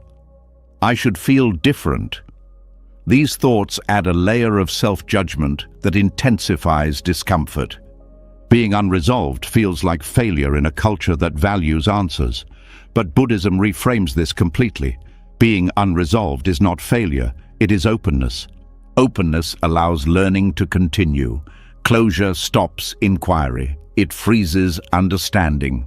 When you accept unresolvedness, curiosity replaces anxiety.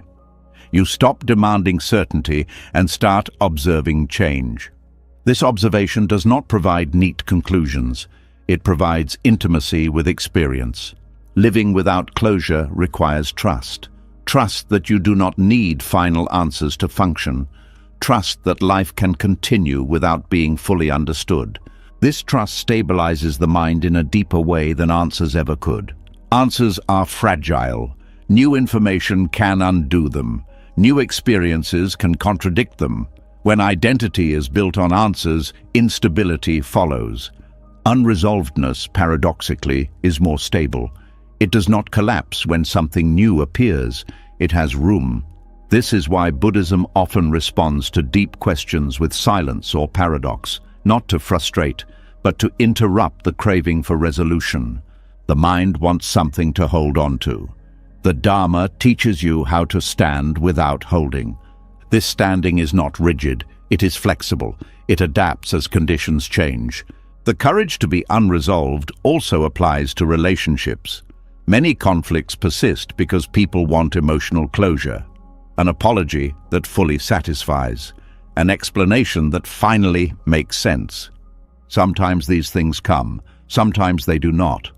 Waiting for them keeps wounds open. Buddhism does not deny the value of repair.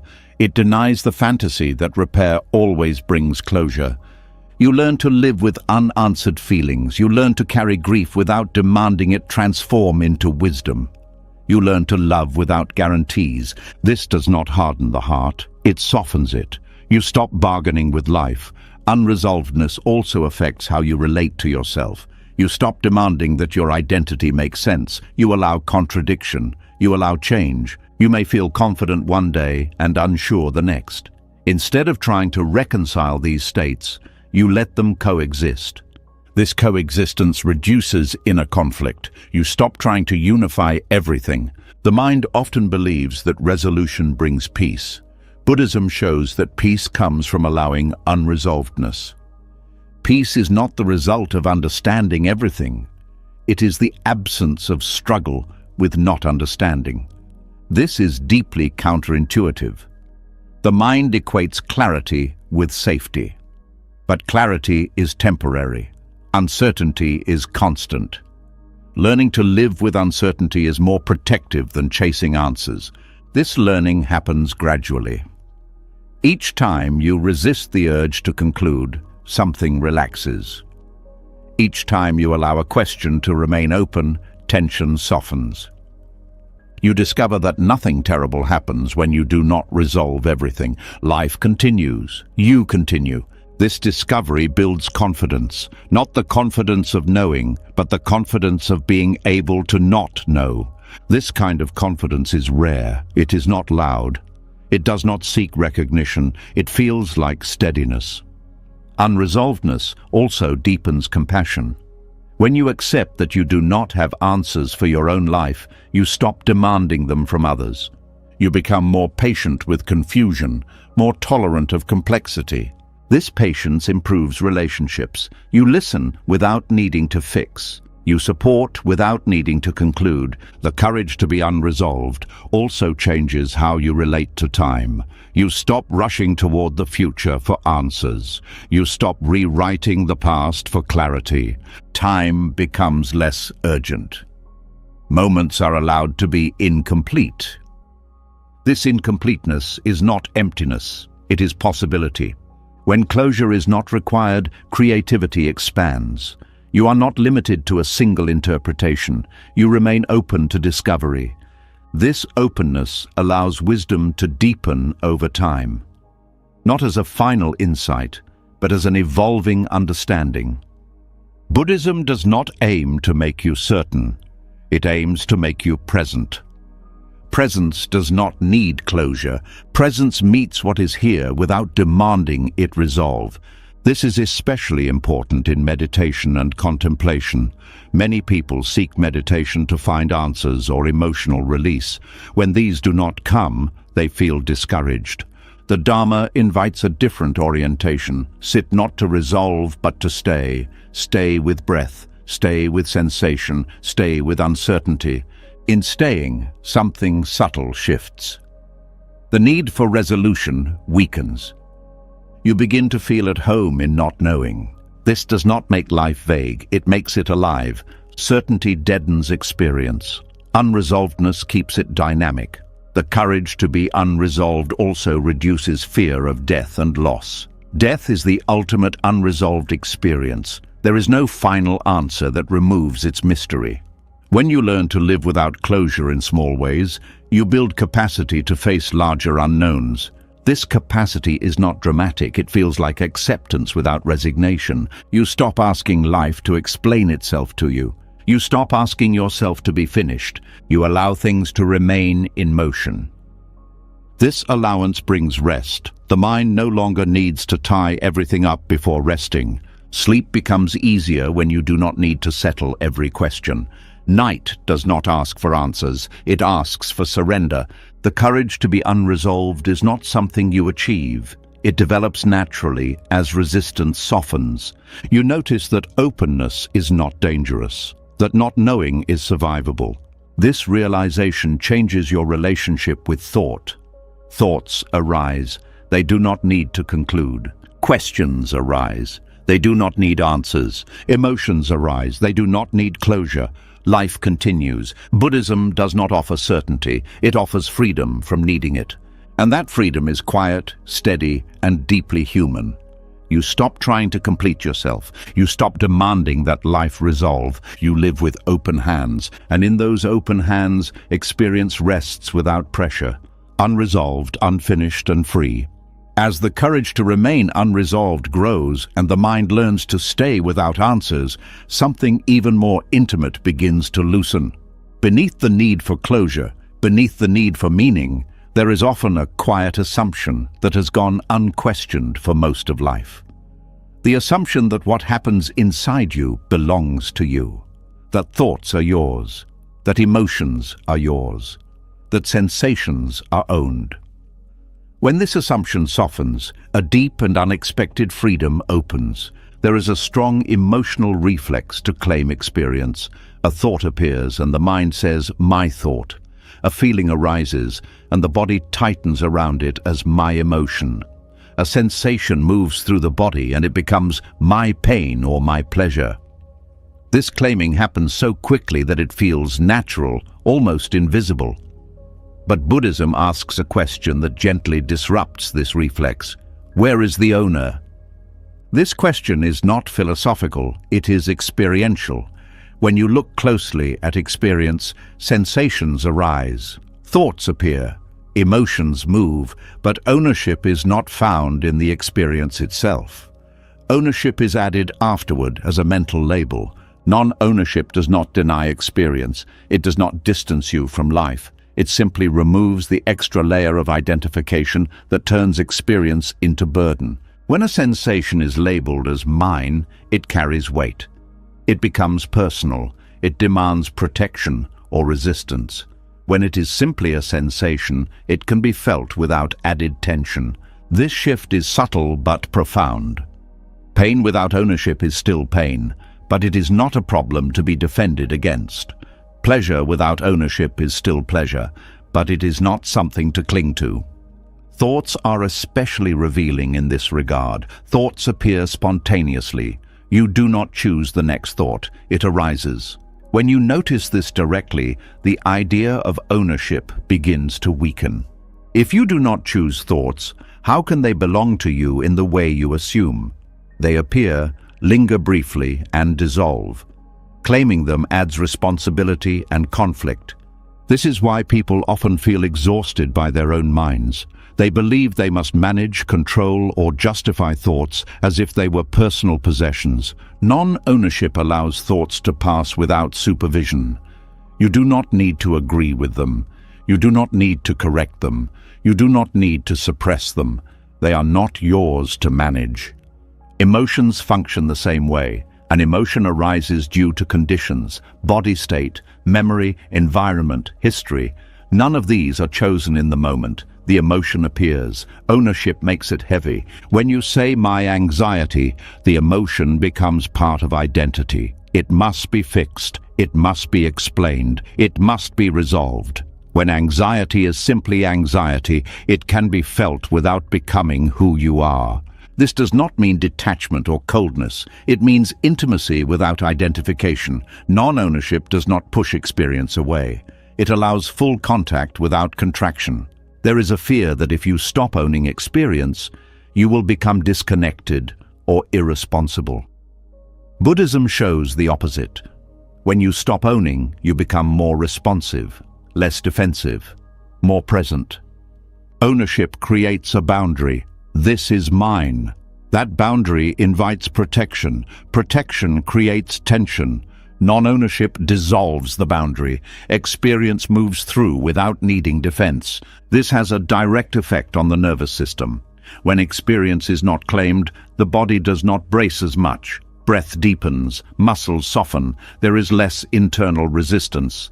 Suffering often intensifies when experience is personalized. Why is this happening to me? This question assumes an owner who is being targeted. Non-ownership removes the target. Events happen, sensations arise, thoughts appear. But there is no central entity being attacked or rewarded. This perspective does not remove care, it removes unnecessary suffering. Non-ownership also dissolves pride. When something pleasant arises, the mind often claims it. I am happy. I am calm. This ownership creates fear of loss. Non-ownership allows enjoyment without anxiety. You enjoy the moment fully because you are not trying to keep it. This also softens shame. Shame thrives on ownership. This says something about me. When experience is not owned, shame loses its foundation. Actions still have consequences. Accountability remains. But identity is not fused with experience. Buddhism distinguishes between action and actor. Actions occur, results follow, but there is no permanent owner behind them.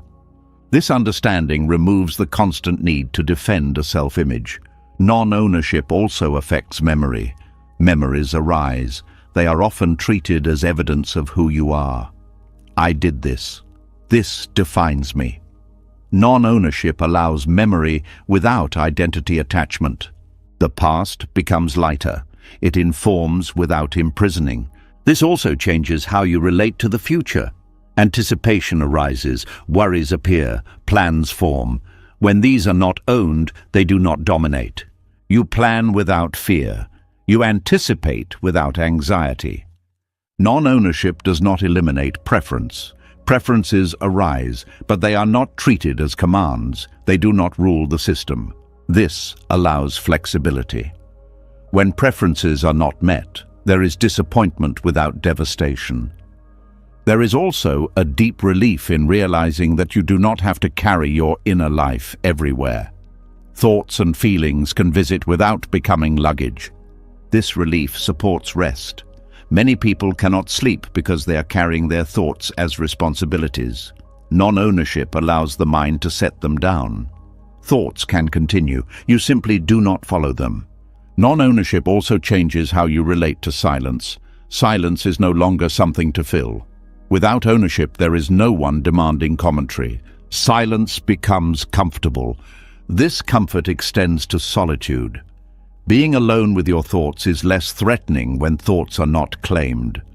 You stop fearing your own mind. Non-ownership also brings compassion. When you see that your own experience arises without ownership, you see the same in others. You stop blaming. You stop personalizing. This does not excuse harmful behavior. It contextualizes it. You respond with clarity rather than reactivity.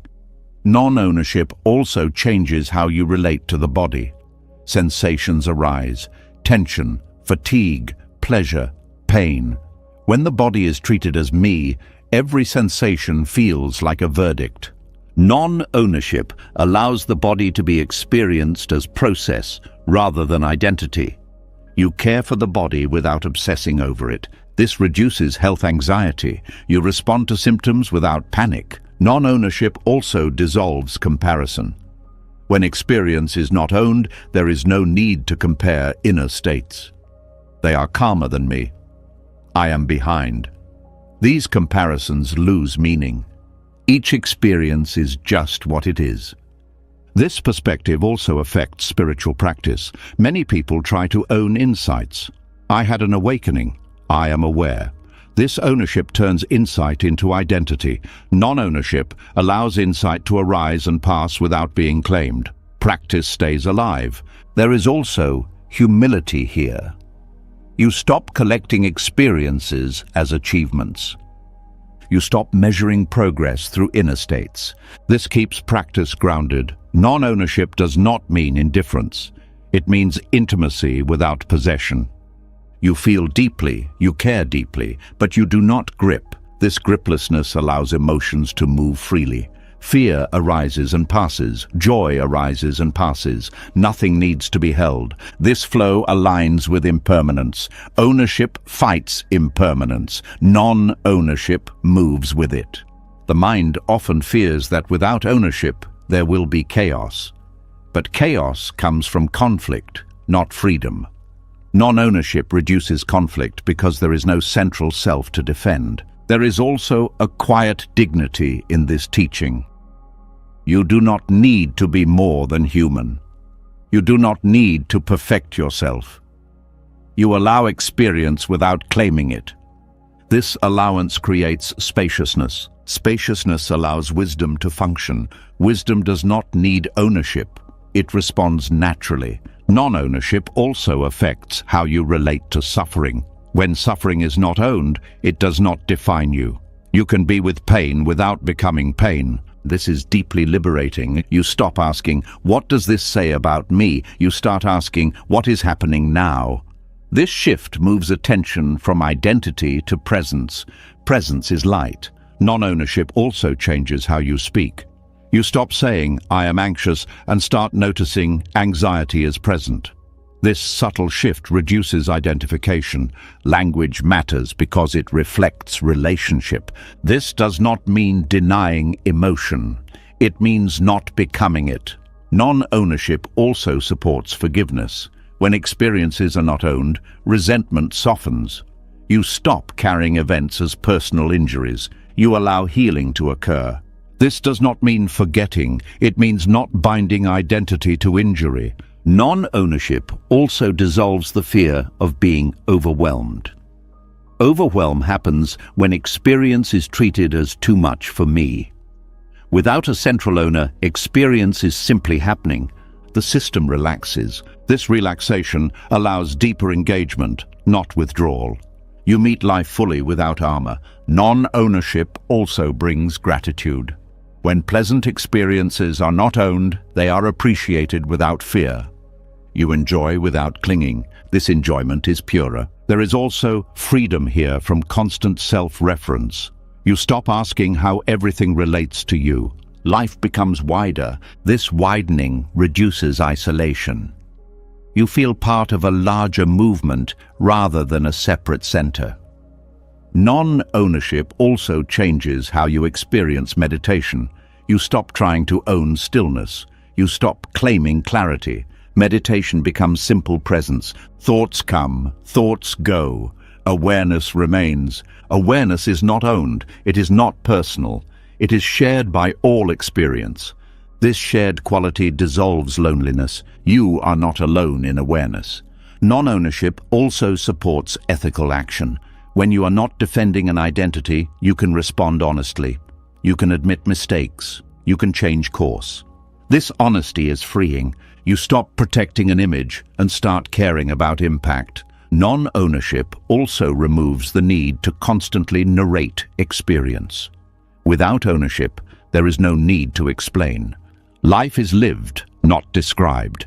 This simplicity is restful. As this understanding deepens, something quiet but powerful happens. The inner burden lightens. The mind relaxes its grip. The heart opens. Experience continues. Sensations arise. Thoughts appear. Emotions move, but they no longer belong to anyone. They come, they go, and in this coming and going there is a deep ease. Not because life became predictable, not because pain disappeared, but because the idea of ownership dissolved. What remains is presence without burden, experience without weight, life moving freely without being carried. And in that freedom, the deepest rest becomes possible. You've just walked through ideas that quietly loosen the grip of control. You saw how effort hides inside identity, how certainty masks fear, how control grows from distrust of change, and how peace cannot be chased without running away from it. You explored what happens when you stop owning thoughts, stop forcing emotions, stop demanding answers, and stop asking life to make sense before you allow yourself to rest. None of this asked you to become better. It only invited you to stop holding so tightly. As you fall asleep now, there is nothing left to solve, nothing left to manage. Life is already moving, breath is already happening. Thoughts can come and go without needing permission. You don't need to let go. You don't need to surrender correctly.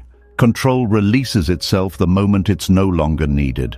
If something in this journey touched you, even quietly, leave a comment with the words, "I choose ease," so others know they're not alone in this unlearning. And if you want more teachings like this to help your mind slow down and your nights feel lighter, subscribe to the channel and stay close. Rest now. You don't have to carry anything into sleep.